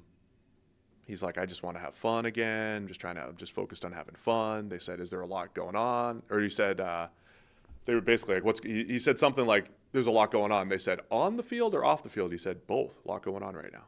Sounded very, very sad and dejected. To the point where people had made this Andrew Luck comparison in the past. It's like, man, Luck had all those injuries and Burrow's got all these injuries, and you don't want to have this situation where he just bails after 7 or 8 years, right? And it just fueled that even more, right? I think we all, as humans, like to look at something else in history that looks similar and immediately equates those things, right? Yeah. That's what people do. I'm usually on the other end. I like to discuss those things, but you just know nothing's one for one. Just because Burrow's been hurt and Luck got hurt, and they're both number 1 picks and they're both great players, doesn't mean the same career is going to happen. But when Burrow comes out with an interview like this, where he just sounds like he's been through a lot. He's saying he's going through a lot. Who knows exactly what it is off the field? It could just be a girlfriend issue. Who knows? I'll find out. Actually, I'll go to, once I go back to my stylist, she's usually got the dirt through Instagram. I'll find out. Right. But I don't know. It was a little alarming. I mean, yeah, it can't be a fun season for Burrow this year. Like, number one, they're basically out of the playoffs, mathematically still alive, but they're toast. And number two, he's been hurt for a lot of it. So, yeah, why would he be loving life right now? Like, this, all right. I know. I mean, it's also last year, the number of games that they lost because of the defense. Like, he was kind of going through that last year. Yeah. And he's had multiple years now where, A, he's been hurt, B, the team hasn't won many games, and C, the defense is hot garbage. So I would imagine he cuts quite a frustrated figure at the moment. The other thing that, again, my initial nature. Plus, it's cold outside. My initial response to, here's the thing that happened in history, therefore it's going to happen again, is always to be like, no, it's not going to happen again. But remember when Carson Palmer came out and was basically like, man, Joe's going to. Like basically saying like Joe's going to be depressed after a few years, being in Cincinnati and dealing with ownership. And it's like, no, it's not going to be the same. And then, they've invested in the team more and they've done all these different things. But maybe it's just sad they cut Jermaine Burton. That's what he was close to Jermaine. Maybe that's what it was. Not close enough to keep him, on the tracks. But that's why you're the journalism major. There are all those journalists are like, is it on the putting field the pieces together or off the field? And nobody had that follow-up. It's both. Is it because Jermaine's no longer in the building? That's both, on the field and off the field. On the field, they cut my guy, and off the field, my buddy's no longer here. He knows he could have had 15 touchdowns to Jermaine. And Jermaine's not there anymore. Not there. So maybe that's it. So, yeah, you've got I just hope, for the sake of football, Burrow stays healthy and doesn't get too sad the rest of the season as they're playing out the string here. Yeah, look, the game is a lot more interesting when Joe Burrow is out there playing like he did last week, looking pretty spectacular outside of one brain fart moment and one bad, unlucky part that followed that up in quick order and lost them the game. It's way more fun that way. He's got to do it without T. Higgins this week because, multiple head bouncing off the turf moments landed him on concussion after the fact, concussion protocol. But Burrow to chase is more than enough to cook against any defense. So I feel like their offense can have success. And then you got this chaos of what is this Ravens offense right now? Yeah, it's another one where I think I'm running out of my priors with Baltimore. We got to this point where they beat up on some bad teams. They got back in the mix and lost to Pittsburgh last week. So they're not done, the Ravens. But just like whoever wins the AFC North is going to feel like the most flawed playoff team in the AFC, including Baltimore. Right. Including Baltimore. Unless it really does, a switch really does flip. But the offense isn't the same. There's not the same dynamism from Lamar Jackson, the same consistency from him. Same thing with Henry.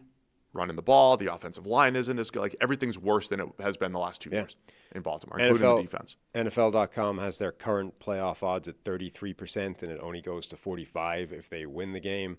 So they're another team where they just haven't been. And 45 is decent. Like, it's not like we're talking about the Chiefs having a potential chance at like 16% if they win.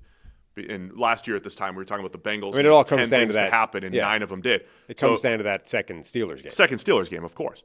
But yeah, you gotta win this game in the cold in Cincinnati. And Burrow played great in that. It started. Remember, this was his return. It was Thanksgiving night. Started a little bit slow, missed some throws, but they went crazy pass happy script. And he started to make some huge throws in the second half, forced a ton of turnovers against the Ravens. That was when Lamar dropped the ball, he had 2 bad fumbles, a couple fluky interceptions, some bad interceptions, Isaiah likely fumbling the ball through the end zone. So, does Cincinnati need all of those things to happen to win again? Not necessarily. They beat them pretty handily, but the Ravens certainly have to take better care of the ball if they're going to win this game. Yep. I agree. Anything else on this one? No, it's a weird game. Like the Bengals are what they are, which is this extremely talented offense where the defense is pretty bad. The Ravens should be better on both sides of the ball than they've been this season, but they've shown no inclination of snapping out of that at any point. So you have to assume that they're going to remain flawed in this game. And so it's kind of weird. Like you've got 1 out of 4 units that looks really good. 1 looks terrible, and then the other 2 are meh. Last thing, 33rd team, crack research team on my guy DJ Turner. Quick update on him and his usage and effectiveness this year. 141 snaps against the opposing wide receiver 1. That's the most in the NFL, so challenging role. He's also 13 pass breakups, number 1, 49% completions allowed, 6th in the NFL. He always has some good battles with Zay Flowers as far as they're both really athletic, similar body types, always some fun matchups in these games to watch. Okay. Plus, he had the forced fumble on James Cook at the goal line the other day. He's been playing well. And we mentioned on yesterday's show during the Bugler Wednesday update, Trey Hendrickson's out for the season. Core surgery.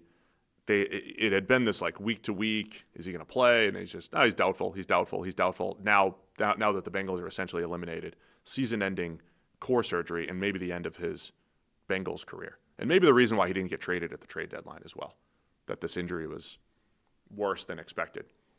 Or he's sandbagging it. I don't know. What do you think? Yeah, I mean, there's certainly why would he come back at this point? Like, there's no reason to be. If you do need surgery to fix this, there's no point in coming back now. It's like it's a minor surgery if those things exist, doctor. But he's back within 5 weeks per the insiders. It is one of those things, though. When the relationship with the player is such, and you don't give him the long-term deal, I'm not saying he could have come back 4 weeks ago because he's having surgery right now.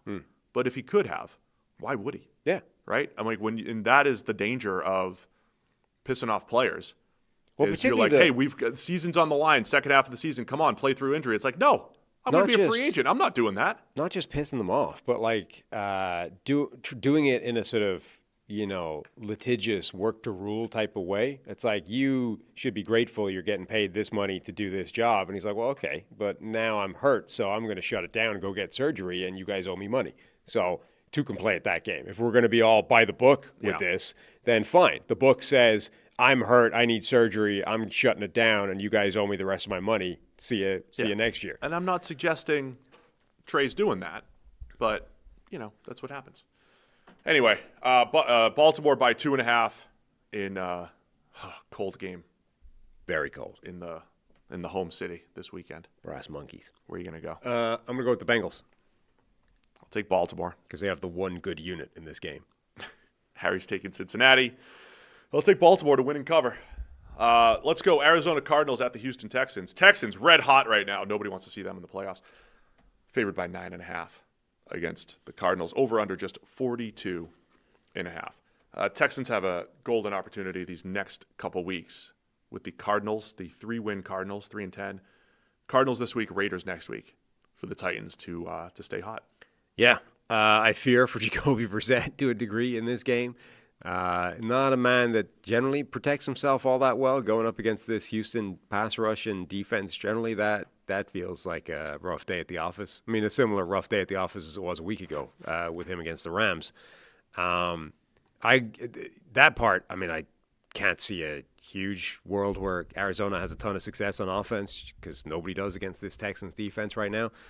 The interesting side is going to be, the Cardinals defense got wrecked last week by the Rams.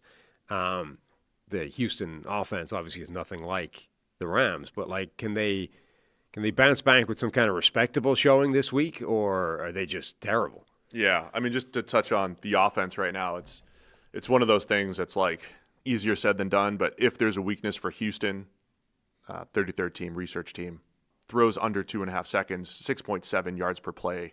That's 25th in the NFL. But it's also because they cover really well.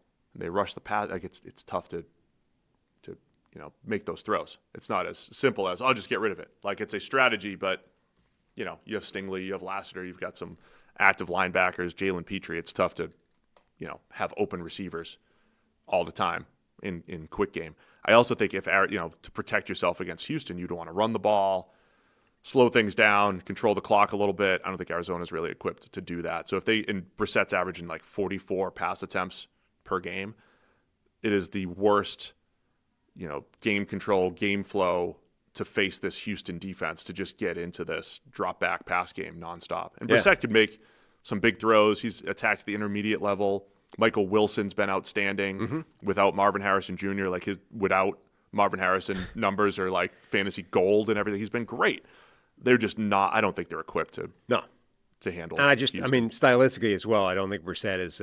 It's not a good matchup for him either. He holds onto the ball for quite a while. He does it not in the dynamic, evasive, athletic way that some other quarterbacks do as well. He just holds onto the ball for quite a long time back there in the pocket. As a sort of big, relatively immobile statue, and that's just, it's just teeing off time for the Texans pass rush. And then you're right, there will be the other side of the ball, and I think look, Houston's offense. Stroud made some huge throws in that game against Kansas City, a bunch early, and then big lull in the middle, and then late made some really big throws. He was under a lot of pressure, they were getting after him. Made some big plays. They've had, Woody Marks in the run game has been, opportunistic. I don't think any of the season-long metrics are going to be kind to the Texans' run game. But, a 7-yard run here and there, a 9-yard run here and there. They've had some opportunistic runs, kind of like what Joe Mixon brought to the table last year for them. And so you still want to have a little bit more efficiency on that side of the ball. And but I think Arizona's defense, you're right, they were so bad. They gave up the Urban last week. Yeah. Against the Rams. They gave up a full Urban, and then Jimmy G took it away. So that's going to be, Arizona's defense should be better, right? With their personnel, the additions that they made this offseason, other points in the season, they've played a lot better. But there's also just the mental aspect. Are they done and checked out? They looked a little checked out last week. You don't give up a full Urban without bailing on the without game. feeling checked out. Without bailing on the game. And Houston, is this a letdown game for Houston? An emotional Sunday night win against the, 3-time AFC champions and everything. So a lot to look at for this one. It's a chance, I think, for the Texans offense to show that they can put together a decent game when they're not dealing with a really good defense. Kansas City's defense was pretty incredible, but the Texans offense generally has been struggling for a lot of the season. I think the offensive line is still a major issue against a lot of teams. Arizona's pass rush, they've got some players that can rush the passer. Josh Sweat is good. Calais Campbell, somehow at his age, is still able to rush the passer and be a factor. They've got a collection of pretty solid pass rushes, but overall it's not a devastating pass rush. So, what does the balance of that land at? All right, man, we're just going to get to picks in a lot of these games. 9.5, though, for Houston at home, over under just 42.5. You don't always see the big line with the low total, right? That's obviously saying low scoring, but Houston dominating this game. What do you think? Yep. It's a big line, but I think the Texans defense in particular can still make them cover it. I feel like I bet on Arizona every week and they let me down. Give me Arizona. And by bet, I just mean pick. Give me Arizona, at least keep it within the 9.5, which they haven't been doing. Harry's going to take Houston in this one. Here's a fun one. Cleveland Browns. Every week's fun with the Browns. At the Chicago Bears. Bears favored by 7.5. The former number 1 overall seed in the NFC. Currently the 7 seed, the Bears. They're 9-4, taking on the 3-10 Cleveland Browns. We have a note. Producer Will, and why would he lie? Says the wind chill is expected to be 20 below. Yeah. He posted a tweet. But it'll be sunny. Well, that's great. He posted a tweet from somebody called Bob Wazek. Ice Bowl potential this weekend for Bears in Chicago. Wind chills could be near negative 20 degrees at game time Sunday afternoon in Chicago, with actual temperatures near 0 degrees or colder. This is an absolute embarrassment. So another cold as balls game. That the Bears are going to be in a dome. Absolute embarrassment that we are losing this. That we're going to lose these weather games. You're all about the domes normally. Put them in No, a dome. I think the domes create a false sense of good passing. That's what I think the domes do. I think these teams, now look, there could be a little bit of bias in this statement here, but part of the reason why the Browns and the Bears have had this checkered history of quarterbacks and quarterback production, part of it is the weather. Part of it is the fact that Cleveland has swirling winds and that Chicago has all this wind and 20 below. That's part of the reason why the passing record for the Bears is they've never had a 4,000-yard passer in the whole thing, right? That's part of the fun is the elements in Chicago. I've said before, the Big Ten championship, which was in Indianapolis last week in a dome, the Big Ten championship should be in Chicago every year. We should have seen Ohio State and Indiana play, I'd say, a day game in Chicago on a Saturday afternoon. That should be the Big Ten championship. The Big Ten should be playing in 11-degree weather. Feels like -2. That's what they should be playing in every year. In early College December. isn't pivoting to all these domes, right? Most of the college teams are still Almost outdoors. every college team's outdoors. Yes. I just think Except the Kibbe Dome. We love the Kibbe Dome in Idaho. Sure. I don't know why there's such a push to pivot to these indoor stadiums, unless it is literally just, the NFL loves points and offense and doesn't like turnovers and stuff, so everything has to be in a dome. I mean, it's really a money thing though for the teams though, because you could have concerts, you're more likely to have a Super Bowl, right? Like, could Chicago have a Super Bowl? Super Bowl's a big thing. That's all why they do that. I don't think concerts necessarily is. I mean, those are outdoors all the time. The Super Bowl is probably an absolute big just fan. other events. Though. Minnesota is never getting a Super Bowl unless they have this fancy ass indoor stadium with all kinds of support ancillary structures. They're not getting one if they're outdoors. Hey, by the way, it's going to be -8 for the Super Bowl. So that's a part of it. It just sucks. I think weather games are good. I don't like it when it's rain and sloppy and it's just ugly, but I'm willing to live with that for a freezing cold game or a snow game. Like, these are interesting elements to a football game that, otherwise might not have them. So, Shedeur Sanders, another opportunity. He's named the starter, if you missed it yesterday. Yeah. Named the starter for the rest of the year. And a rough sequence of weather for Shedeur. I mean, it was cold last week. Now he's going up against an ice bowl level of cold. I'm just saying, like, his passing production these last couple weeks has been good given the circumstances. Yeah. Has been very good given the circumstances. I don't think he had the one bad interception last week, which was more of a decision thing. I don't think you've watched him throw the ball and said, he's missing a ton of easy throws or he's affected by it. I think that's a good feather in the cap of Shedeur Sanders these last couple weeks, especially for a guy who had, if you're questioning him, part of it was his arm strength, and it hasn't been an issue these last couple weeks. Which I always claim. You weren't questioning that, Correct. but some people were. Yeah, I mean, look, we're still in a world of crazy small sample sizes for him. But I mean, if you just plotted the graph, he's gotten significantly better in each of those performances, from total catastrophe outside of a play to step forward. Like, this has been impressive from him. Now, got to keep going, and this week is a different test because it's not the Tennessee Titans. Like, that'll be different, but he's been impressive. Like he's already obviously unlocked like immediately a layer to that offense that wasn't there with Dylan Gabriel. Like the aggressiveness that he's got, his willingness to push the ball down the field, to attack vertically, that adds a completely different layer, and it changes everything as well because a defense has to respect that. They know that he's willing to take a shot if they give him one. They didn't know that with Dylan Gabriel, and so they could crowd the line of scrimmage and shut down everything else. The Browns can run the ball as well with the running backs that they've got. The offensive line being banged up now even more than when it was already banged up, that's not going to help them. So it feels like between the temperature and the fact that the Bears defense is pretty solid and the fact that his offensive line is now even more banged up, it feels like it's going to be a tough assignment for Shedeur, but he's been impressive. The other thing things to keep an eye on in this game, Bears run game and the way they were certainly more effective against Philadelphia when they dominated. Last week was an interesting one where they were kind of like staying on schedule, didn't have a run more than 9 yards, but going up against that fierce Cleveland defensive front and their run defense, Cleveland loves to throw 8 men in the box, force you to win on the outside. And then you have Myles Garrett, sack watch, he's at 20.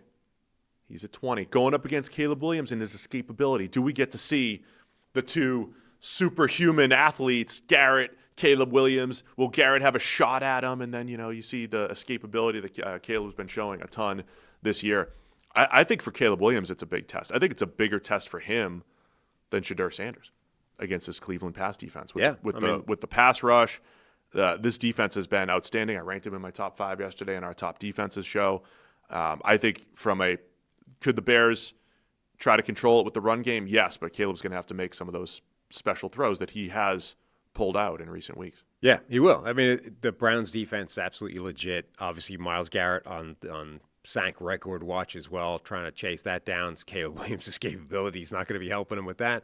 It's a huge test for Caleb Williams and for Ben Johnson and that offense collectively. All right, man, 7.5. Where are you going to go with this one? Bears by 7.5. Over under, by the way, just 39.5 in this. Good Cleveland defense, passing conditions. I'm going to go with the Bears to cover that. Give me the Browns. Shedeur, man. At least a cover. I think the Bears win. All right, let's go. Not a lot of good games left. Washington Commanders at the New York Giants. Giants favored by 2.5. Marcus Mariota getting the start here because Jaden Daniels banged up again. Giants by 2.5, as I said. Over-under is 46.5. The 2-11 Giants and the 3-10 Washington Commanders. Mm-hmm. Make picks? Straight into it. We should just do that for one game. Find the worst game. We try to bring value to every game. Something to watch for. I'm not going to lie, though. Sunday at 1 o'clock, it's going to have 8 games on my 2 TVs. Yeah. This one's going to be like buried in the corner. Or on an iPad somewhere else. Yeah, perhaps. I do the 4 and 4. I don't know how you do it, but I do the 4 and 4. So I have everything up, but the attention's in other areas sometimes. Another game with potential snow. Good. That's something to look for. Well, that'll help. My favorite part. At least it'll look pretty. Here's what we're going to talk about. My favorite part of the multi-view is when you have a snow game on the top and it's snowing and it feels like it's going to snow onto the game on the bottom below it on the multi-view. Right? That's what I like. It's snowing up there. It's not snowing down there, but it feels like it is. It's snowing down into the game below in the multi-view. Anybody else? That's what it feels like, huh? Yeah. That's what it feels like. Okay. My brain's messed up. I'm getting old, right? Yeah. I still think Dante Moore, Oregon quarterback, when they went to Penn State with the whiteout, in my head that it was the Penn State was so good at the whiteout, I still feel like it was a snow game. Like in my head, like, oh, Dante Moore played in the snow. It's like, oh no, it was just a Penn State whiteout. The crowd was white. Yeah, messed with me. Huh. All right. And how is Phillip, like that's how messed up I am at 43. How is Phillip Rivers going to go out there, diagnose defenses? Well, he was running this offense last week. He's been running, yeah. Him and his kids running the offense. Right. He's got granddad strength. Yeah. Who knows? Marcus Mariota back in because Jaden Daniels hurt his elbow again, getting blocked on a interception return. So that's not great. That, dislocated his elbow, you put him back in there and almost immediately he hurt his elbow again. Yeah. Not ideal. I mean, we want to talk about Jaden Daniels for a minute. there are people who subscribe to the fact that his slight frame and playing style would lead to more injuries. And now look, he might, if they were still in the playoff picture, would he play? I don't know. But yeah, he's been, and it's not always frame, right? We said this with Anthony Richardson. Anthony Richardson's, he's missed time due to injury like 5 different times over a 2-year career. So it's not always frame, it's playing style, but Jaden's kind of got both, right? He takes hits and he's a little bit slighter. It's going to be a question for the rest of his career. It will. Yeah, like it's tough because that was a sort of freakish injury, right? Where, okay, yeah, you could argue that his playing style determined that he was going to take that hit, et cetera, which is something that was avoidable. On the other hand, it's like, he kind of went down to the ground and his elbow just buckled the wrong way. And it's like, that doesn't feel like the kind of hit you can legislate for, that when your body's just going to decide no mas and snap in a different direction than it's supposed to. The thing that was concerning, I think, is the fact that he comes back, they put him out in a game, and the only reason he's out again is because, like, the sort of the medical people are like, well, that's a lot of force to put back through a recently dislocated elbow. Like, well, then why was he out in the field in the first place? Like, if that was a potential concern, that if he gets hit in a certain way, that's a lot of force to put through a recently dislocated elbow that could put him out, indefinitely going forward again. Well, then don't put him out there. Like, that's risky. The whole assumption, I think, was once he comes back, it's because he's 100% healthy and there's no risk. Well, that was a risk, and apparently it happened. In a meaningless game, too. Yeah. In a meaningless game. A meaningless game, and it's not like he got pushed to the floor. Right. Like, nothing, terrible happened in that play. He just got shoved to the ground by a guy blocking him. And look, we're going to talk the injury concerns with Jackson Dart on the other side. We're having the same conversation. Got to protect yourself, kid. They're coming off a bye. They played Monday night a couple weeks ago, but nothing changed in Jackson Dart's playing style the last time we saw him, and I think that's got to be a question. And I would, again, if I'm the Giants, I'm spending these last 4 weeks developing Jackson Dart, the pocket passer, and saying, I know you can run. I know also, we can build design can you even run. get him to do that? Forget developing. Can you actually stop him playing that way? Because he's already come out and said, basically, I'm not doing that. I'm playing the way I play the game. I've been doing this since I was 8. And yet, he's hurt himself multiple times over. A coach got fired, and everyone was saying that was the reason for it. John Gruden was pleading for him to do it during draft time. Like, at no point has anybody been able to get through to this kid and say, you can't keep doing that. I mean, I just don't want him running as much these last few weeks here. Right. I mean, you can... For the long-term you development. can remove any and all design quarterback runs from the game plan, but you can't make him go out of bounds instead of taking a ridiculous hit from... linebacker down the sideline. Like, I don't know how you make him do that. Other just matchups to watch in this game, the Giants, see some of the EPA run defense charts and various things. Like, the Giants are in their own quadrant of awful when it comes to run defense. And Commanders... They've been a disappointing defense given the talent that they've got, particularly up front. I'm interested to see what happens there with... new coach, what the defensive scheme looks like. Dexter Lawrence probably playing banged up this year, like certainly hasn't been the same player. You have Abdul Carter with discipline issues. Like, there's some red flags to Abdul Carter's rookie season, maybe when it started, when he was asking for Lawrence Taylor's number. And it's ended in, being benched for missing meetings and various things. So they should be more talented. They should be better on that side of the ball given the talent. So that's one of the offseason things to keep an eye on here for the Giants. I started reading for the next book club book that we're doing. I'm not going to say what the book is, but started reading a sort of fairly well-known old-ish football book. And one of the things it's doing is talking a lot about, it's just another reminder of how little actual practice time the NFL has, and how much of this world has to be self-starting.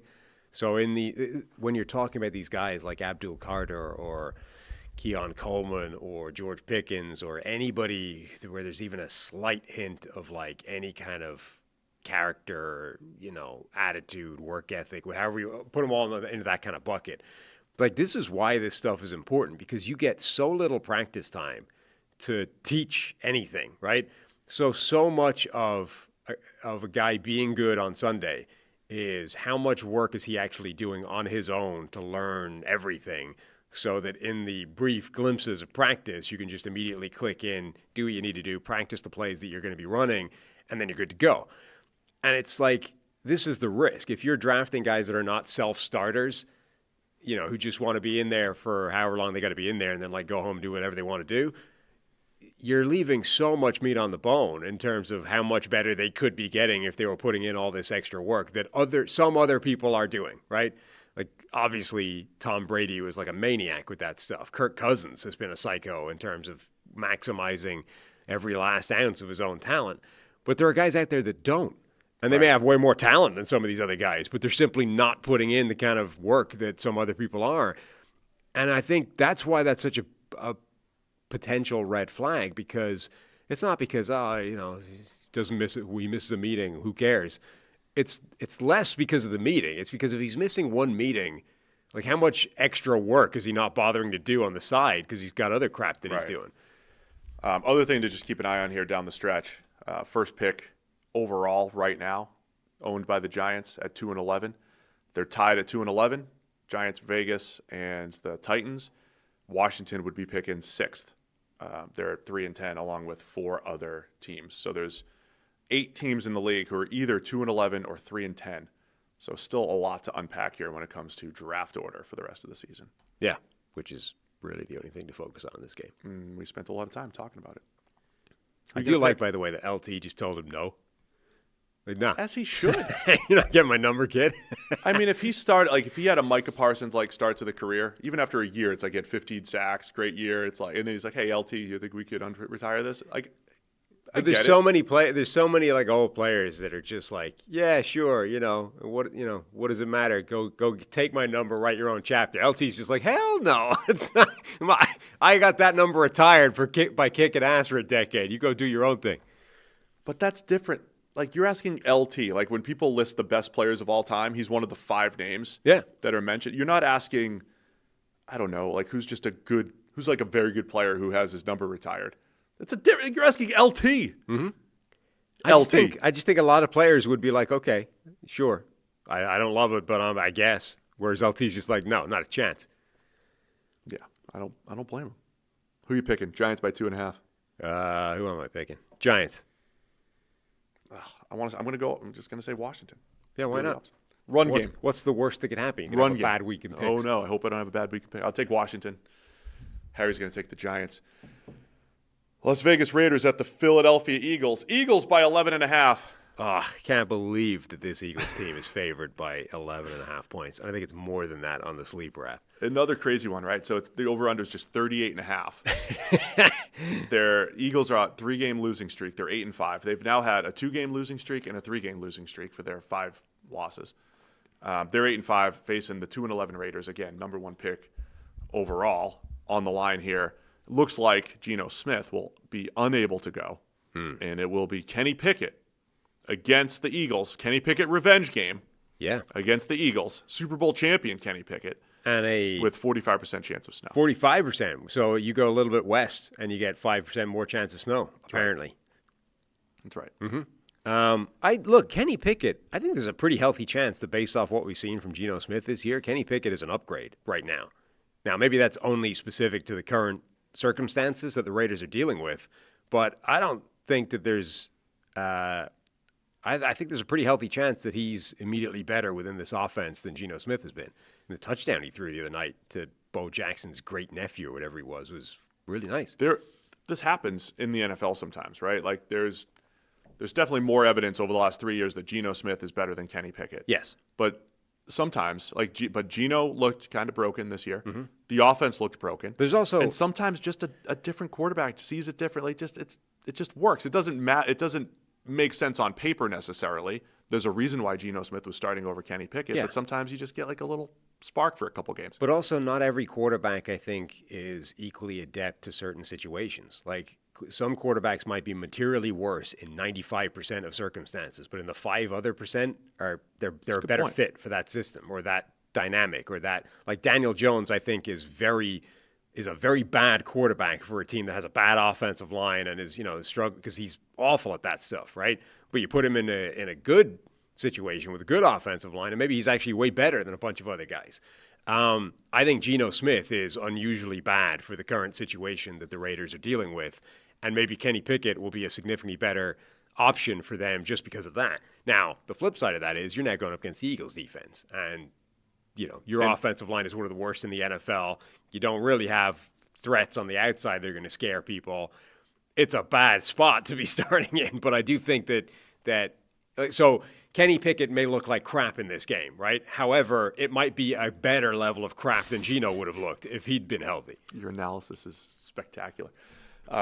As much as we talked about the Chargers' offense and how bad that looked the other night, the amount of pressure, and to reiterate, pressure involves the pass rushers and the coverage unit, right? Yeah. The number of times that Justin Herbert dropped back, he was under quick pressure from Philadelphia's front, but also when they blocked it up, he had nowhere to go with the ball. And that's the Philly defense did that, and they're going up against this Raiders offensive line and their pass catchers. And I think if the Raiders have any chance to not only to pull the upset or to cover, it's one of those games where like Brock Bowers has like 10 catches for $140, makes some spectacular plays, and maybe that's the other part too. Sometimes you get the backup, he comes in and he's like throwing to that guy, just feeding Brock Bowers, right? That's all. And so maybe that's the path for Kenny Pickett. I think it is because he's like by far their best playmaker. The problem is also some subtle things like Pickett's really good at things like QB sneaks, and maybe that helps the short yardage game for the Raiders. Like there's some subtleties to his game that could be helpful in this one as well. Yeah. Problem is the Eagles have the people that can match up with Brock Bowers. Like they were one of the few teams that actually has players that could go up. They do match up with him. So that's I don't know. The one thing the Raiders might have that you could be like, oh, just target that. The Eagles might actually be able to take that away. The other thing I would say, like, I don't know if we're trying to figure out what's broken with the Eagles offense. They might not be able to fix it schematically, but their penchant for just like go win one-on-ones on the outside, A.J. Brown, Devontae Smith. This is a Raiders team where you could probably win some of those on the outside. So it might not get fixed schematically, but you might just outman them on the back end and make some big plays. And so maybe the pass game looks a little bit better this week for Philly. It's a tough one because they're spiraling, and it's like obligatory 2023 messaging. And I saw Kyle Brandt from Good Morning Football the other day mention this whole thing. I don't listen to a lot of the outside noise and sources, but he was saying they're talking about 2023 a lot. Like the Eagles are mentioning it in the messaging. I hadn't caught that, right? So I was just confirmed. Because I feel like we mention it all the time because, like, what do we have to go off? They've been, the last 3 seasons, halfway through the year, they've looked like one of the best teams in the league. In 22, they continued it and went to a Super Bowl. In 23, they had one of the biggest collapses of all time. And in 24, they went to the Super Bowl, won it, and had an unbelievable run. They are baseball reference. Are they Brett Saberhagen, Sam? Are they Brett Saberhagen? That's what everyone's asking. In the 80s, every other year was a like Cy Young winner or competitor, or he had a great. And then every other year he'd either get hurt or just look terrible. Are they the Brett Saberhagen of NFL teams? For the 2 people in the chat who know that reference, and that's a fair question to ask here. It's a fair question to ask. I don't think it is. Yeah. Are they going to And look, we might not know because they got the Raiders. What do they have? Raiders, Commanders, and the Bills. Like they have like 3 easy games. Hey Siri, give me the Eagles schedule. Raiders, Commanders, Bills, Commanders. Like, are we going to learn anything about the Eagles? They got 2 of the worst teams in the league for 3 games, and then the Bills. So that's where we're at. Yeah. Look, they should be able to have some success on offense against the Raiders' defense. And I would expect their defense to do an extremely good job. Like, I think that the line makes sense. It's just it's disgusting how large it is given how bad their offense looked last week. They did not mention Brett Saberhagen on First Take this morning. I'm embarrassed. It'd be so funny if they did. I did see someone kind of reference this somewhere. That's like, but Saberhagen was like the guy, like 85, 87, 89, odd years. The dude was a stud. Not only is your reference ridiculous, but it's a ridiculous reference if First Take pulled out. That's got to be. If First Take did it, then that was what's his name? Stat guy there listens to us. He did it. Hembo. Hembo? Hembo pulled it out. He always has good baseball reference. Hembo would have done it. Okay. He'd have a great Saberhagen reference. And when I say what's his face, it's not disrespectful. It's I lose names are disappearing from my brain. Is all it was. All right, pick a game. Pick the team. I hate it, but I'm picking the Eagles to cover the giant line. No. Vegas, baby. Backup quarterback bump. The Kenny Pickett revenge game. You're in this, what's the worst that could happen in the world of just picking against me? The worst that could happen is you end up with an utterly abysmal week and drop below your 10-year-old. No. By a distance. To the point where you're all focused on trying to catch me. I don't care. What happens if you drop 8 games behind the child and you can't even catch him up by the end of the season? He'll have it. I mean, he's getting banned from picks forever. He'll have that over my head the rest of his life. But then you've got to navigate the world of look, I'm sitting Harry down. And no, it's not because he beat me in picks for the second year in a row. That's not why it is at all. Coach's decision. It's completely independent of that. Coach's decision. Oh, man. Harry's going to take Philly. We differ on a lot, Harry and I, this week. That's what I'm saying. I'm rooting for him because he gets sad. When just like me. Just like you. He's moody like you and his picks don't hit. I don't care. Well, you don't care because you've long since given up the hope of having any kind of successful picks. New York Jets at the Jacksonville Jaguars. Sunday at 1. Jags by 12.5. When I see these two teams, I just think of Trevor Lawrence and Zach Wilson going 1-2 back in 2021. Naturally. Not what's happening now, though. I also think of... Do the Jets have a quarterback the 98 playoffs. Are we getting Brady Cook playing this game? I don't know. It's 12.5. They're all hurt. Jags are hot. Yeah, it's ugly. The other... No, it doesn't matter. I'm not going to mention my niche tweet from a couple years ago. Can Trevor Lawrence keep it going? That's what I want to see. Dude's playing great right now. Yeah. Oh, he was spectacular. It's one of his best games. Honestly, I think that might have been his best game in the NFL last week. He was genuinely spectacular. If he can keep that going, the Jags are a completely different proposition than they've been for most of the season. So, yeah, absolutely. Can Trevor Lawrence back up that kind of performance with another one? The other side of the ball, it sounds like Brady Cook might be getting a start. That didn't go well last week. I don't anticipate it going particularly well this week either. The Jets have now reached the level of misery where the New York Post is tweeting articles, things like the Jets should start Brady Cook just to see if he could be part of 2026. It's let's see what we have in Brady Cook. It's a bad time of the year. You need something to write about for the last 4 weeks here. That's a bad time of the season where you're let's see what we have in Brady Cook. Brady Cook and A.D. Mitchell, can they get on the same page down the stretch here? What a cursed sentence. Just to touch on Lawrence, though, you could, if you want to create a story out of it, year one in the system with Liam Cohen, takes half a year, half the season to really get on the same page. And look, two things are true. I see the charts going around, most yards lost on drops and receiver errors and mistakes and what have you. And Lawrence is near the top, if not the top.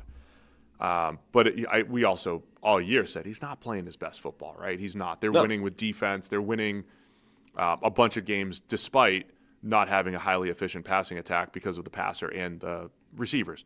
But the last 3 weeks, he's been much better. A couple bad decisions against Arizona a couple weeks ago. He's cleans that up the last 2 weeks. And it's against Arizona, Tennessee, and then Indy in the rain. Again, one of the most impressive games I think I've seen Trevor Lawrence play. So, yeah, we've seen him play good football before. I think I've seen other people also be like, is this the best he's played? I'm trying to remember 22 and 23. He's played good football before. He absolutely has. But he is streaky too, and if he gets onto this hot streak, the Jags are 1 or 2 weeks away from being the team you don't want to play in the playoffs because Lawrence is starting to tap into his potential. Him and Liam Cohen are getting on the same page. Liam's not all frustrated on the sideline anymore. They can run it a little bit with their speedy backs. It's starting to come together for Jacksonville's offense to match the opportunistic defense. Sure, yeah, it is. By the way, I kind of like Brady Cook as a fun quarterback to watch. He's athletic. He's got an arm. He's aggressive. He is, however, slightly psychotic in terms of where he's going to put the ball in harm's way, and that's a problem that you're probably not getting out of him. But they had a bunch of drops last week that didn't help him out, including A.D. Mitchell. There's some fun offense to be had with Brady Cook out there. It's probably also going to involve, a couple of turnovers in a game. Yeah. And that's a usual game against a let team alone a team that's turning over the ball all the time. Yeah. Jags are coming together. Here's the other thing. I did a little Jacksonville radio this week, and I want to give Liam Cohen a ton of credit because the human element of this aspect, I've mentioned their second half collapse against the Texans, I think on every show since it's happened. The Jags have overcome that. That could have been a season derailing just collapse. What'd they give up in the fourth quarter? But they lost 36-29 to Houston. They were up like 3 scores or whatever it was. It could have derailed their season. And the fact that they've come back, they came back the next week, beat the Chargers down 35-6. They beat Arizona. It took overtime, sure. Beat up on Tennessee and beat up on Indianapolis. Yeah, they had a Daniel Jones injury. But the fact that since that, what could have been a season derailing collapse at Houston, they've won 4 straight.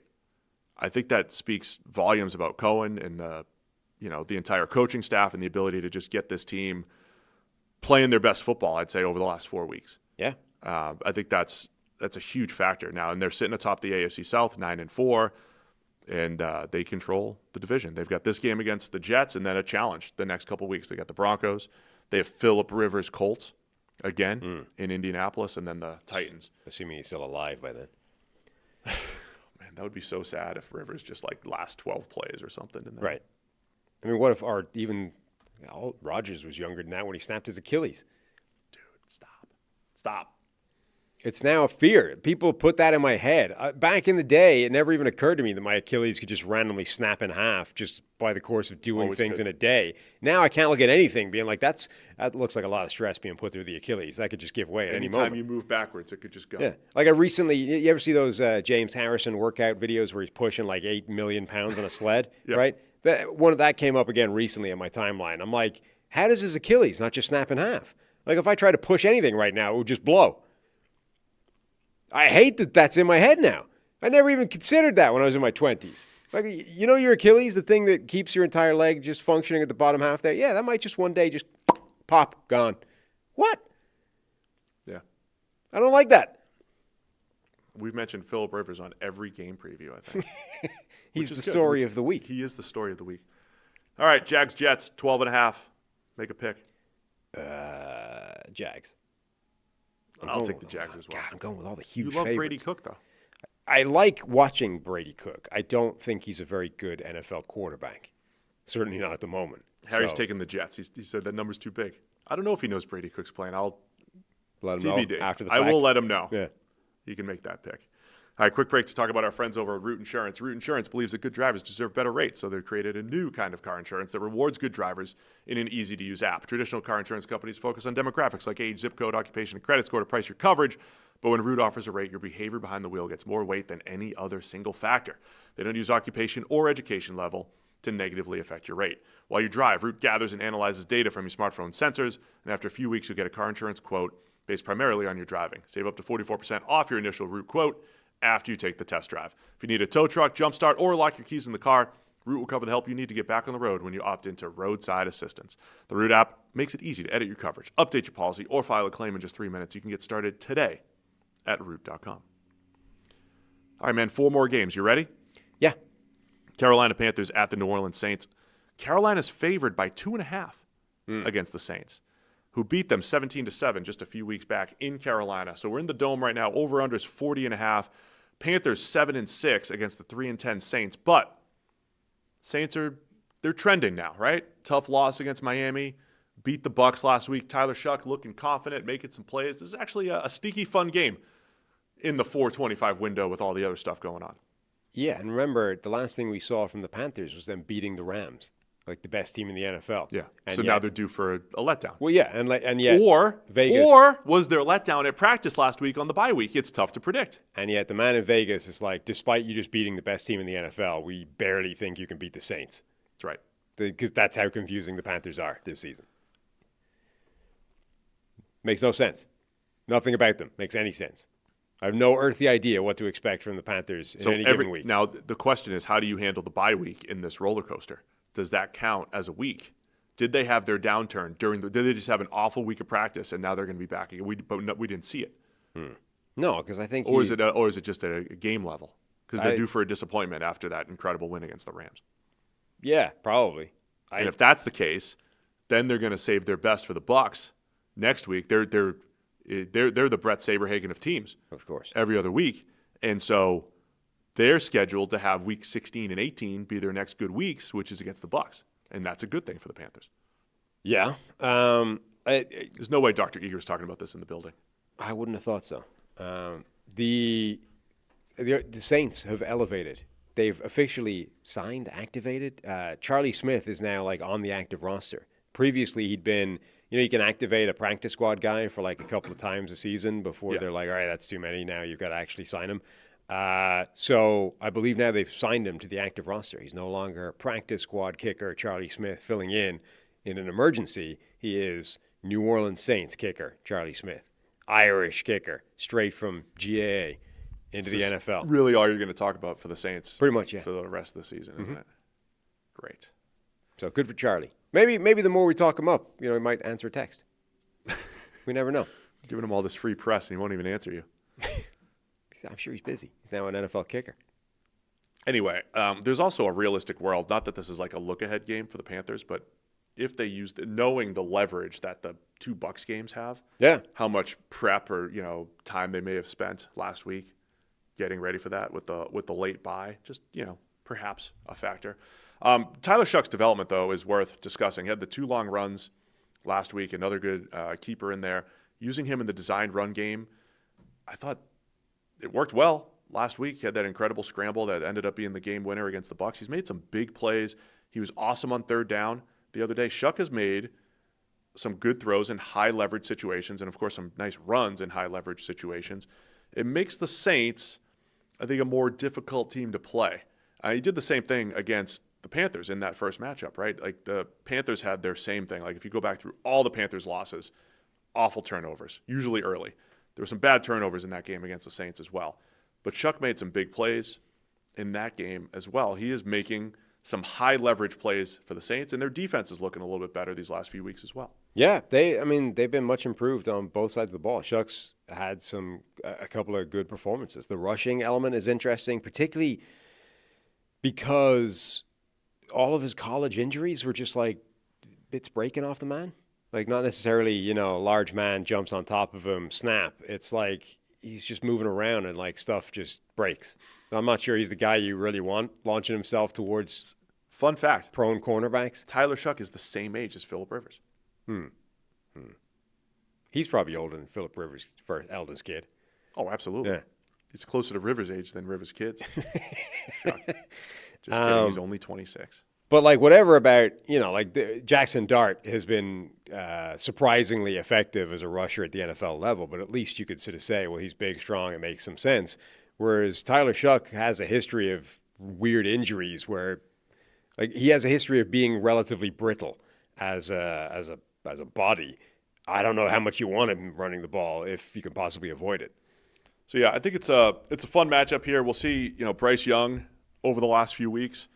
He's had 2 awesome games, maybe the best game of his career a few weeks back against Atlanta, some huge throws in that Rams game. And here's the deal, right? I mean, this is true in every game every week, but the Panthers, I said 5 plays won that game for them with the Rams. 2 of them were fourth downs where they scored touchdowns, right? The fourth downs, the high leverage plays. When Carolina has won these games, pulled these upsets against the Packers and against the Rams, they've hit on some of these fourth downs.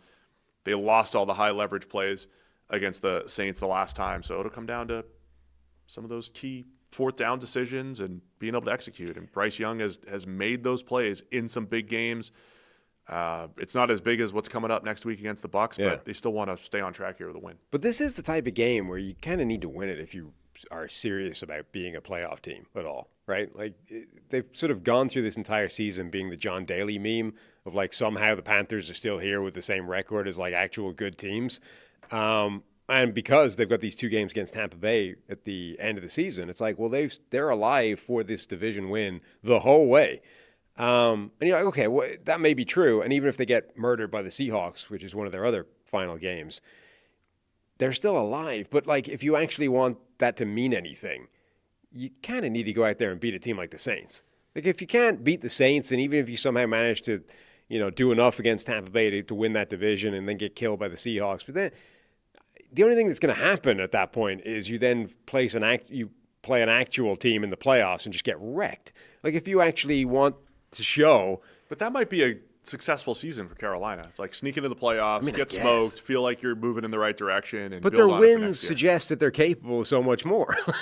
The fact that they're able to beat Green Bay and the Rams, and I will say this. I can't remember if I said it on the show or somewhere else. Over the last 2 years, Bryce Young went toe-to-toe with the Chiefs. Bryce Young in the Panthers. All Bryce Young's best games Bryce against Young's the most best difficult games opponents. Against the Chiefs last year, took a late Mahomes magic to beat the Panthers. And Bryce Young made some huge plays against that defense. They should have beaten the Eagles last year. Game-winning drop by Xavier Legette on a long drive by Bryce Young. And then they beat the Rams with all those crunch time plays. Now, a lot of the games in between that have been awful from Bryce Young. The 5-yard per attempt. There's been far more of those, but the high-end games have been there from Bryce Young. So you're also looking for just that level of consistency from the quarterback as well. So that's something to keep an eye on in this one. Panthers by 2.5. Where are you going? I am going with the Panthers. All right, give me the Saints. Sticking with the Panthers' trends of being up and down. Saints are moving in the right direction. Starting to buy in some of the Tyler the Shuck hype here.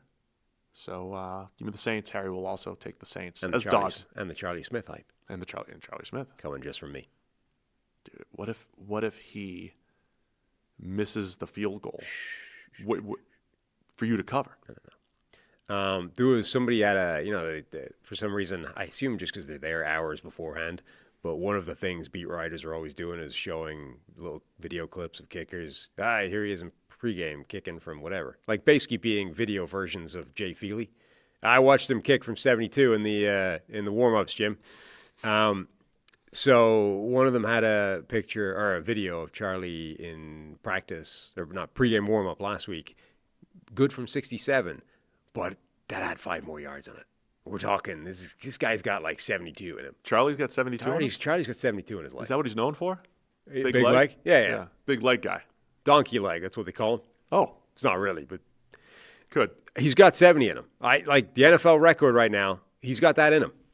That's all I'm saying. If you tuned in to hear about 1980s literally the only kicker Irish kickers that we're ever going to be talking about at any kind of serious level, unless an ex-Irish kicker makes it. But you show me the show that's going to get into depth about 80s pitchers and Irish kickers. And donkey leg Smith. This is why you listen. This is why you're on Check the Mic. This is why you guys are listening and watching. Tennessee Titans at the San Francisco 49ers, also 425. Niners favored by 12.5. Currently the number 7 seed in the NFC at 9-4. Titans at 2-11, tied for the worst record in the league with the Giants and the Raiders. So, draft picks on the line, playoff spots on the line. Giants by 12.5 here. I'm sorry, 49ers by 12.5, not the San Francisco Giants. No. Over-unders 44.5. Yeah, 49ers are they're an interesting team as well because the offense is still really, really good, and it's largely healthy. The defense, I think, is wildly inconsistent now because it's relying basically entirely on smoke and mirrors. They don't have any talent left because they're all hurt. All the important players are down. So it's like, can Robert Saleh make some magic happen this week, or are they just going to get exposed for having some real problems? The Titans are the type of offense where you might have a really good day on defense because, they're not very good. I have an underrated storyline here, and that's Brock Purdy and that Niners offense going up against a Mike McDonald Ravens-style defense. Denard Wilson, the defensive coordinator for the Titans, even though they're not talented, it's from that tree. We've seen spurts of good defense from Tennessee throughout the year, right? We've seen Purdy, remember he struggled late 2023, that what was going to be like a Super Bowl preview, Niners and Ravens. He had the 4 interceptions on Monday Night Football. We've seen Purdy struggle against McDonald's. Seahawks defenses put the ball in harm's way. Just something to keep an eye on if you're thinking, hey, how does Tennessee keep this close? Cover a 12.5-point spread. A similar style defense. Now, certainly not as talented as what Baltimore's had or what Seattle has, but they do similar stuff, and that style has given some problems to Purdy in the past. Yeah, and I think Purdy is, he's still susceptible to rough games. Like, he had a bad game against the Panthers, even though they won that game. He looked really good. According to some, but according to others, he only made 3 mistakes. Yeah. They were all picked. I think it's the Venn diagram, I think, would be largely a circle if you had only three mistakes and bad game. You put those two, I think those two largely coexist in the same space. If you have 3 bad mistakes in a game, it's probably a bad game. It's the level of them. Interesting differences in Brock Purdy's advanced metrics. PFF has him at 22nd, EPA per play 7th, success rate 2nd for Brock Purdy. And I think that's, Christian McCaffrey catching the ball out of the backfield has been huge for that team, whether it's Mac Jones or Brock Purdy. So this offense is doing a really nice job staying on schedule. I think Purdy's had, and Purdy's also, there's 2 things, right? Success rate's great. Pressure to sack ratio, he's number 1, Purdy. So he's done a really nice job just not taking that level of negative plays. And there's there's kernels of truth to what Kurt Warner was saying, right? He only made 3 mistakes against the Panthers. They all got picked. I think that's what might sum up Purdy's game this year. Like, he's not missing a ton of throws. He's put the ball in harm's way a bunch. He's low in turnover-worthy plays or whatever it might be, 29th in turnover-worthy plays, but he's not missing a ton of throws. So really it is like, don't make a couple disastrous mistakes, and this offense is moving the ball and doing a pretty nice job. Yeah, I think that side of the ball for them, I think, is still in really good shape. And this is why they're an interesting team, because their record is still really good. They're in, good position for the playoffs. They're, almost certain to make the playoffs at this point. And the question then becomes, even a game like this, I expect them to win this game fairly comfortably. The offense will be good. The defense, it feels like the type of game where they could have a really good defensive performance. If just because the Titans can't really bring enough to the table to attack it. But the question is, what is their ceiling in the playoffs with one side of the ball that's that weak on paper? Tennessee got the run game going last week. Tony Pollard, couple long runs. See if they can keep it close. Apparently, somebody in the chat's telling me to keep my streak and pick Tennessee. Have I been on a run picking Tennessee? Let's see. Did I take? No, I took Cleveland last week and lost. What did I take 2 weeks ago? Where are you, Tennessee? Took North Reading, Thanksgiving week, just as I scroll down to previous picks here. North Reading did cover it that day, by the way. Took Tennessee against Seattle. That worked. See? Yeah, Tennessee against the NFC West, big spread. Yeah, give me the Titans. Let's make picks. Niners by 12.5. Generally, Cam Ward development, watch, whatever. Do that. Yeah, whatever. I'm going to go with the Titans. This is, I think, the first massive line that I'm leaning on the team, keeping it closer than the line. Yeah, give me the Titans. Harry's taking the Niners. Those are some discouraging signs that are coming from the building. What do you think those are? I don't know. Is that construction somewhere? Yeah, I think so. But it's more the associated sounds that are with it. Like, that's the heat. It sounds like it's somebody operating some form of power tool, but there's also sounds attached to that don't sound great. I'm sure it's fine. Like bits of things falling off. I'm sure it's great. Okay. 2 more games. Minnesota Vikings at the Dallas Cowboys. Oh, this is Sunday Night Football. Oof. Sunday night, 8:20. JJ, 9 in prime time at the Cowboys. 5-8. Jeez, need glasses. Primetime 9. 5-8 Minnesota Vikings against the 6-1 Dallas Cowboys. Remember I said that a couple weeks ago? Dallas is going to be playing in prime time for the rest of eternity? Yeah. Well, here they are. Yeah. Do you know how many good games we just mentioned throughout the day? Mm-hmm. And they threw Vikings Cowboys in prime time. Well, this is one where, at some point this might have seemed like a really good game. And now it just feels like 2 teams who swung and missed. No, I get it. But, we could have flexed something here.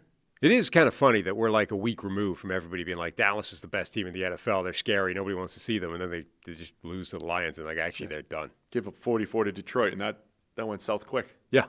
That's by the way, not only are they, even if you were worried about Dallas being the scariest team you might face in the playoffs, worry no more because they're not going to be there. And the Vikings have been that team for a while. They just haven't had the quarterback. So, it's just 2 teams sitting there not making the playoffs.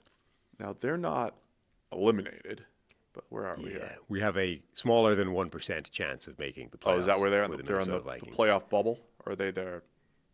there's still a chance. They are mathematically not eliminated yet. Let's put it that way. But they are, in fact, not making the playoffs. Why? They're not on this NFL.com list anywhere. I see them. I don't know what you're looking at. Oh, there they are.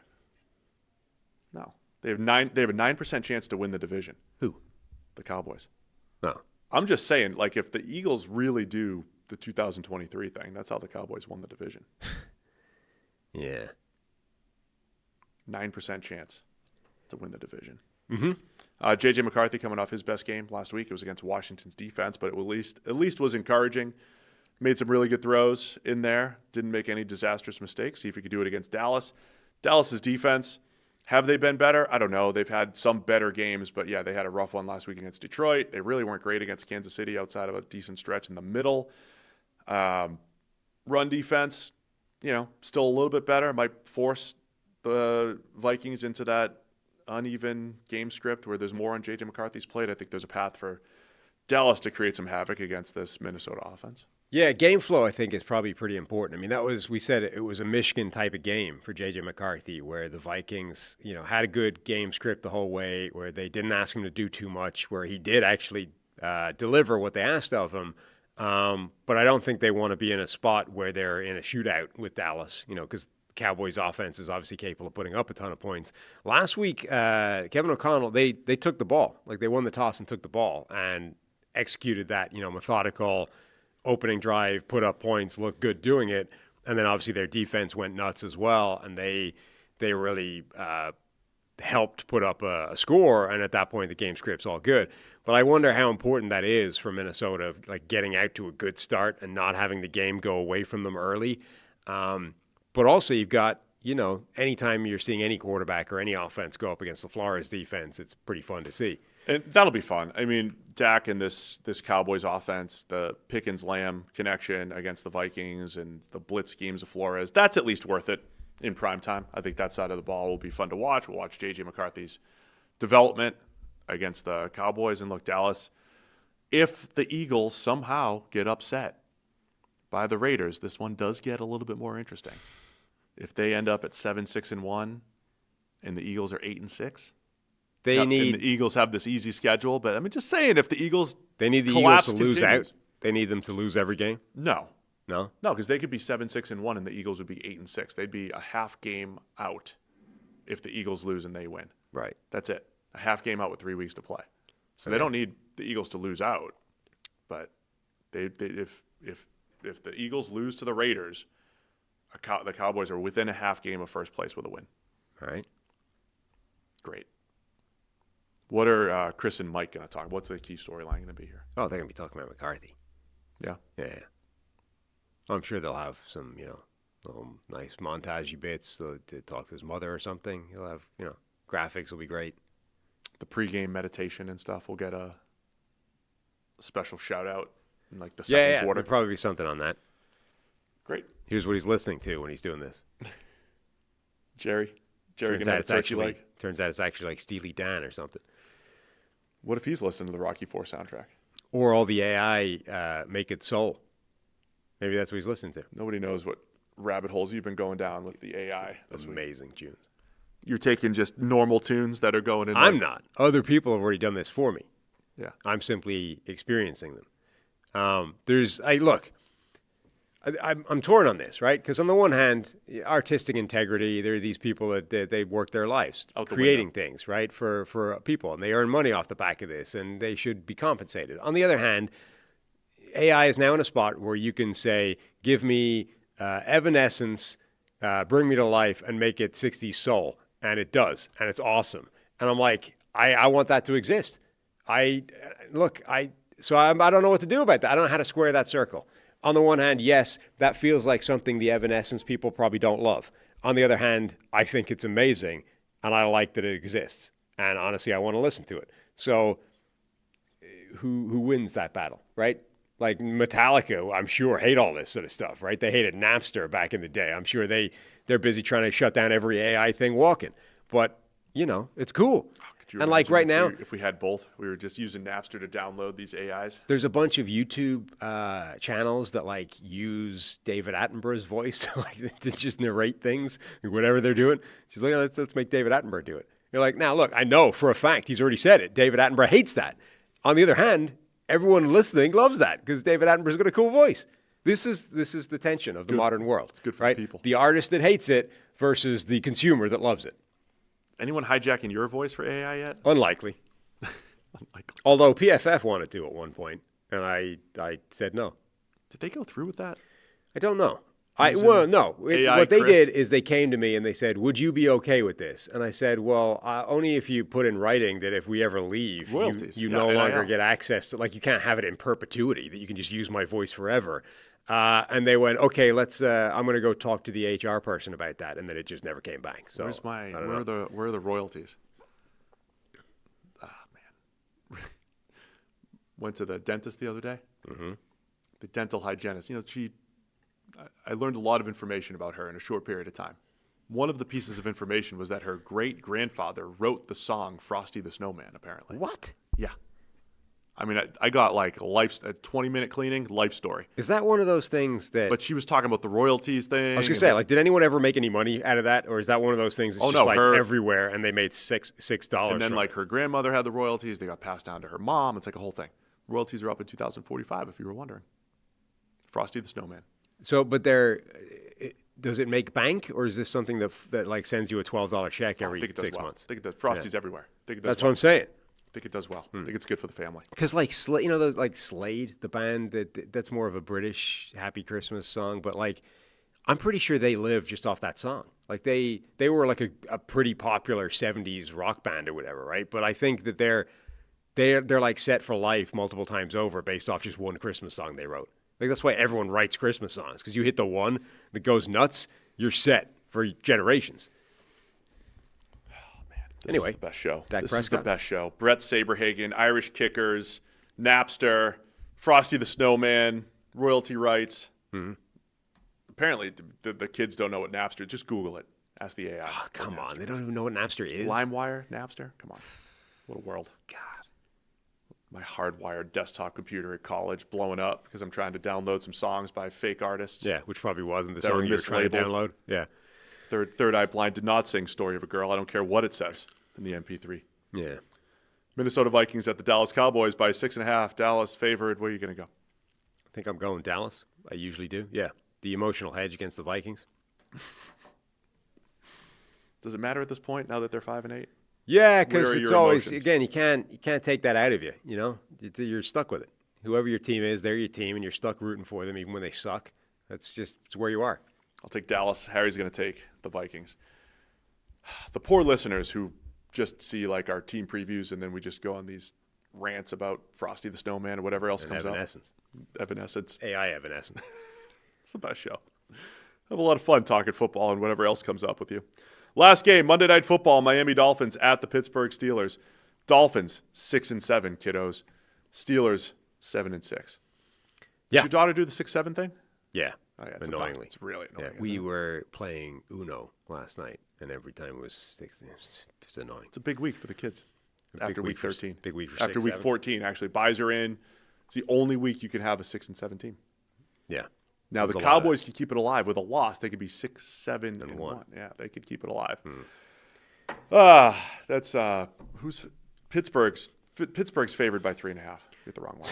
Over under 42.5. Somebody was pointing out on Twitter. They were like, their head was being wrecked by the couple-minute discussion we had on Tua and his streak of the 40-something degrees or whatever it was. They're like, I don't understand why you're being so dumb. Do you not understand how cutoffs work?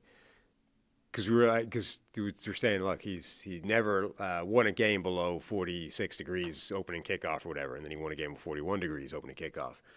And I was like, yeah, but we don't know what the temperatures were for the other games. Because in my brain, I was thinking like heading into the game that we just had, as opposed to the game that we just had sets the new benchmark, regardless of what the other temperatures were. So you were confusing me. Yeah, it was only when this guy like pointed it out and was like, "What the hell was wrong with you?" That I like ran it back in my head. I was like, "Oh yeah." I was thinking like the wrong tense. This doesn't matter anymore because it's the new one. Anyway, so now there's a new chance for him to really lower the threshold because we're at 19 degrees in this game, theoretically. Yeah, I was confused when we had that conversation the other day. Yeah. Which is great. But, yeah, he's still never won. 40 and under, he's never won a game. Correct. 40 and under.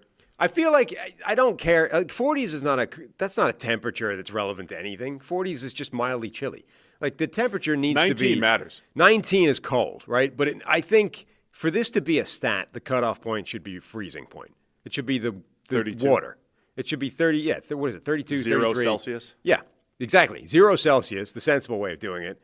That's our cutoff. Has he ever won a game below the point where water turns to ice? No. That's what we should be focusing on here. We got 19 degrees, 25% chance of snow as of right now, over under 42.5 in Pittsburgh Monday night. So is this the game where we get the reverse of last week for Mike Tomlin and they crap themselves against the team where they should be beating? Like they weren't supposed to win last week, so of course they did. Now they're sitting there with their fancy 7-6 winning record, but actually the Dolphins is where they lay an egg. Maybe because vibes are high. Tomlin's not getting fired again. Right. Sitting atop the division. Still have another game against the Ravens. This would be classic. They're calibrated to win 9, Sam. So you still have to lose 2 more here. Right. Or 1 more. You have 1 more loss allowed. 2 more losses allowed. Also, it would make perfect. Like if they went 500 down in the next 4 games, they split them 2-2. It would make perfect sense for them to lose against Miami and Cleveland and beat the Lions and the Ravens.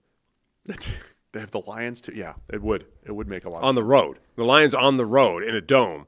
Again, then the Ravens is the final game of the season. Like, wouldn't that be the perfect Tomlin season? He ends up with 9-8, having won all the games you're supposed to lose and lose all the games you're supposed to win.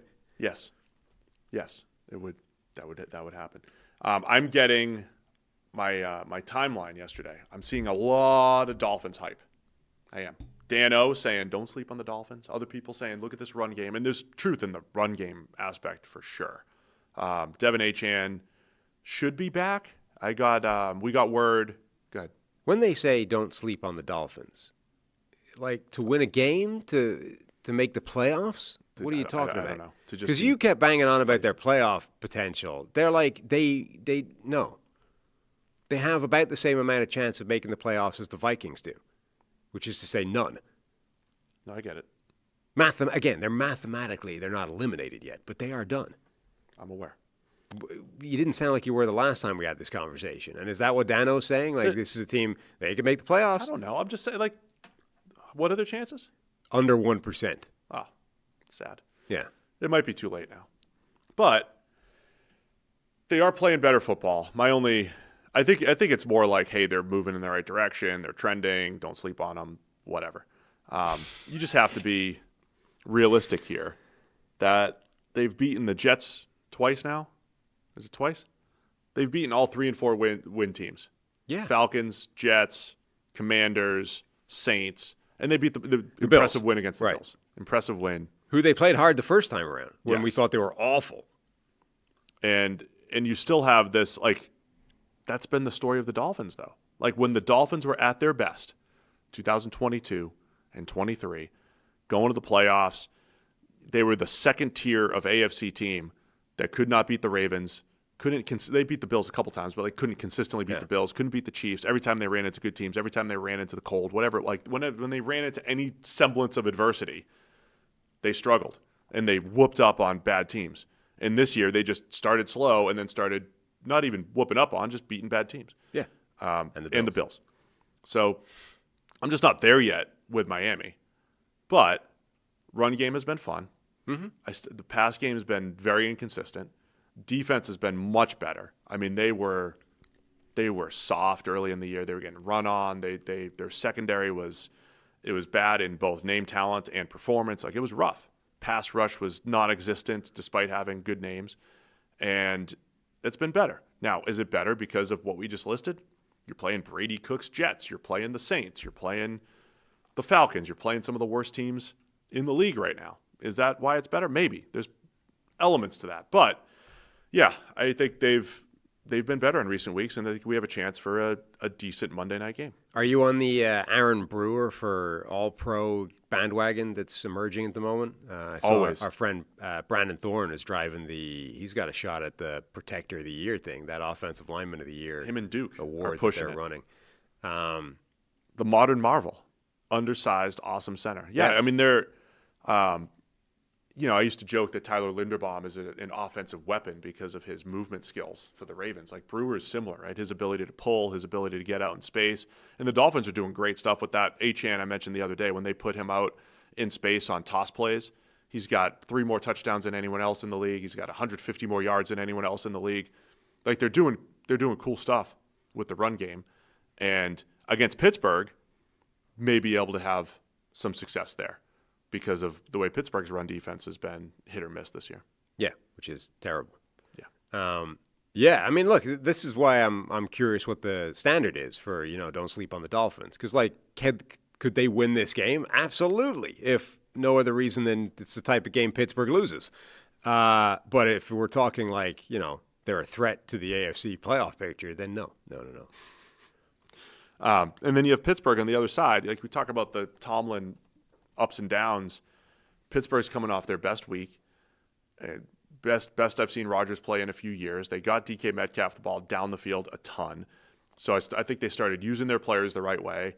Rodgers was hitting those throws, had better. I think, he's Aaron Rodgers. He's in his 40s. He always has command of the offense, but it still felt like his command of the offense was better going down the field when they needed to. It's the deep shots that I don't understand why they haven't been doing that this season. It seems so strange that you have this receiver in DK Metcalf whose, primary asset is that type of stuff, and Rodgers who can still make those throws, and yet for a stretch of almost half the season, they were barely even attempting those passes.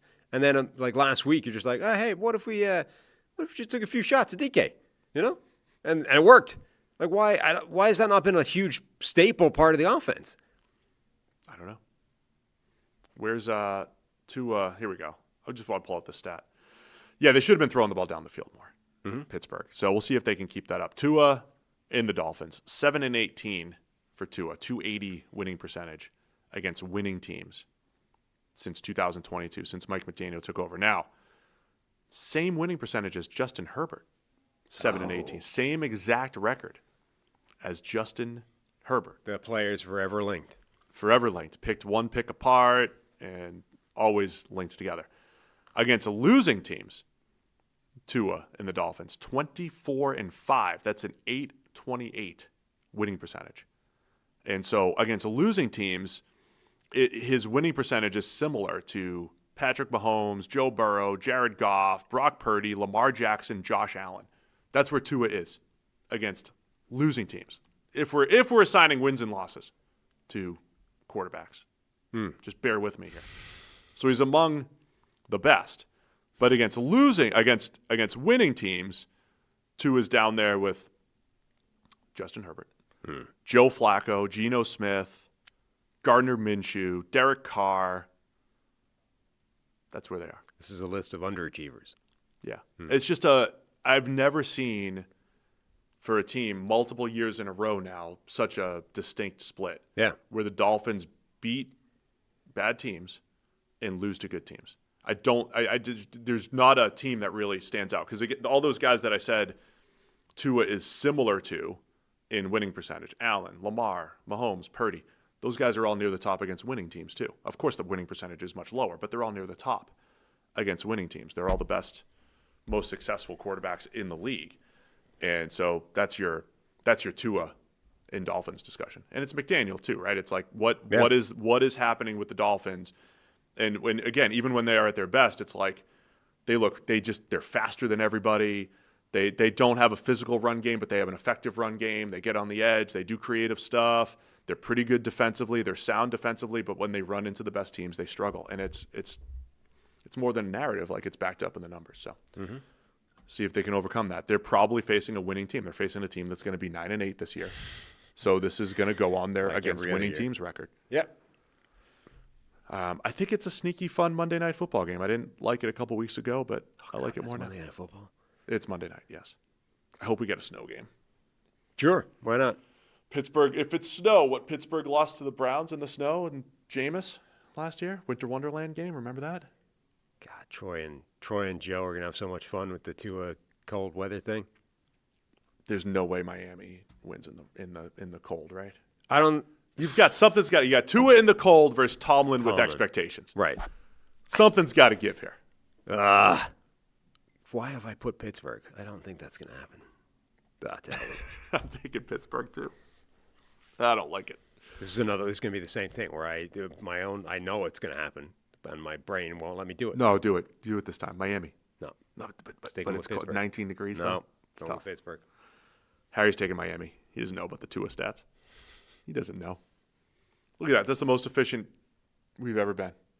Under 3 hours with the full slate. Even with, Evanescence and AI discussions. Yeah, but we were tight in the game. We probably gave you less game analysis this week, not going to lie. More Evanescence. Given all the random, rants that we went on. Did you see Peter Schrager making the case for Phillip Rivers' Hall of Fame candidacy? He pulled up a stat. It's like a graphic. This has been pre-prepared somehow. I'm a bit surprised at many online who have told me Phillip Rivers is undoubtedly not a Hall of Famer. Rivers put up numbers. Compared to two quarterbacks who also didn't make it to a Super Bowl, he's higher on all the major statistical lists. Do you know who those two quarterbacks are? Yeah, Dan Fouts. Correct, who played in the 1970s. Right, and had incredible stats for that time. Correct. And Warren Moon? Yes, yeah. Who played in the 1980s and 90s. It's like, what? Pete, come on. Pete. Like, Stop. I know he knows better than that. Like, what is that? Yeah, sure. This is why we're not big media. Big media's got to skew positive, manipulate. Look, do we manipulate some numbers? Sure. Every number has a story, and you could paint the picture any way you want. Like somebody sent me a chart that's like, Dan Marino's era-adjusted ELO or whatever. And it's like, Dan Fouts. And it's like, it's absurdly good. Like, he played in this world of, whatever about what the game has done the last 20 years or so, the 1970s. Like, come on. Yeah. What are you talking about? Fouts was, and look, I think there's... Like, Joe Flacco is going to end up with significantly better yards and stuff than Warren Moon and Dan Fouts. Like, because he played now, not in the 1970s. Yeah. I don't know why that stuff still... Kirk Cousins has more passing yards than Dan Fouts. Like... Just look at all the passer rating leaders. Derek Carr almost has more passing yards than Dan Fouts. Dan Fouts was great. Eric Coryell. He had some awesome playmakers, too. I just, this is the thing. I know he knows better than that. Like, I know he isn't that dumb. So what is that?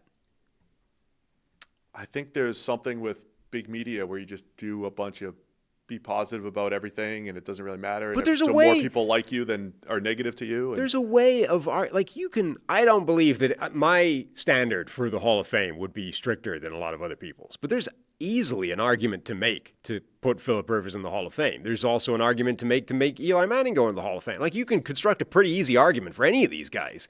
It just doesn't involve he had more passing yards than Dan Fouts. Yeah. Because that's idiotic. Of course he had more passing yards than Dan Fouts. The same way that every quarterback that plays now for any period of time is going to have more passing yards than Dan Fouts. The argument for Rivers would be if you just said who was a better quarterback, him or Eli Manning. Right. And if you just want to put Eli Manning in because of the rings or whatever, you would say, well, okay, who's the better quarterback, Phillip Rivers or Eli Manning? And most people would take Rivers. And then you would say, well, they were traded for each other. And you would say, well, who would the Giants take? Well, they would take Eli because you got 2 rings out of him, and he was great in crunch time there. But that's Rivers' case. It's more like you could construct an argument that Rivers had a better career than Big Ben or Eli Manning. Yeah. I would still take Ben over Rivers. Right. But you could construct the argument if you really wanted to. Yes. And it's easy to construct the argument that Rivers over Eli from a career perspective, if you wanted to. And now I might say no to Rivers. I'd probably still say no to him and Eli. Yeah. I think, look, again, it depends what your standards are. And I'd say yes to Big Ben, by the way. It depends. Steelers fans that caught that. I think Eli Manning doesn't belong anywhere near the Hall of Fame if it wasn't for the fact he went on 2 ridiculous postseason runs and won 2 rings where he was really a driving force behind those things. And honestly, that on its own is his case. And I think it's okay that that's the case. Yeah. And I think that's worthwhile as a case, but maybe not worthwhile as entry. Right. And I'm not even sure it might be worth it. Like, it's a weird, amorphous, difficult to pin down thing. What exactly deserves to be in the Hall of Fame? Like, it isn't just the best players to ever play. There's something. I said Rivers is 8 games away right now. Yeah, there's something to legacy and narrative and storyline and all this kind of stuff. And that's what puts Eli Manning in, not the fact that he was an average to above average quarterback for like 10, 15 years or whatever it was. Like, he basically had Vinny Testaverde's career, except he went ham in 2 playoff runs. It's enough for some people. It is. I'm saying that as both accurate and not. I think that's an accurate way of describing his career, and I also think that doesn't necessarily preclude him from being in the Hall of Fame. Yeah. Like, the difference from being a Hall of Famer to being just an average old quarterback might actually be 2 ridiculous playoff runs. Like, if Vinny Testaverde had done what Eli Manning did in 2007 and 2011, Vinny Testaverde might be a Hall of Famer. I don't know that I could make that argument myself, but if somebody made it to me, I don't know that I would. I think I might agree. Like if Nick Foles had one more Super Bowl run. Exactly. But he had nothing. But he had nothing else. But the same career. If Nick Foles had done exactly what he did before, where he just went and had 2 of the greatest games again of all time in the postseason, and upset, some ridiculous dynastic franchise on the other side, and had done nothing else in his career, I would at least have time for the argument that Nick Foles is a Hall of Famer. I don't know if I can make regular season under his belt. Yeah, I don't know if I can make that argument myself. But if somebody wanted to pitch me that, I'd listen to it, and I'm not sure I'd argue that hard against it. Willing to listen. By the way, this isn't part of the Steelers preview here. This is just rambling about other stuff. Anything else? No. Today, it's a fun show. Covered a lot. Not a lot of football, but covered a lot. All right, that's it for us today. We'll be going live tonight. Bucks, Falcons. Don't forget Heritage House. The GoFundMe link is there if you guys want to see me dress up as Elf, collecting money for the men's recovery program here in Cincinnati.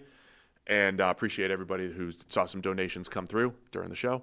Trying to get up to 2,000 plus here for that. And I'll walk around the mall with the elf costume. 71,000 subscribers on YouTube and counting. So big thank you to everyone that subscribed. Yes. We're up to, did we say 200 members now? Yeah. Appreciate all the membership ads here. And then also a big thank you to everyone that just listens in podcast land. We appreciate you people as well. It's just harder to keep track of you because you don't get that kind of, there's no obvious measuring stick the way there is with YouTube. I've also appreciated all the Spotify, the Wrapped, and YouTube's got their own Wrapped version now or whatever. Like people sending us the thousands and thousands of minutes that you guys listen to us ramble. Yep. I think appreciate everybody. Appreciate all. Yeah. Thank you to everyone that watches and listens or listens to the show. Yes. All right. That's it for us today. We'll see you again Monday. More Check the Mic at 7 a.m.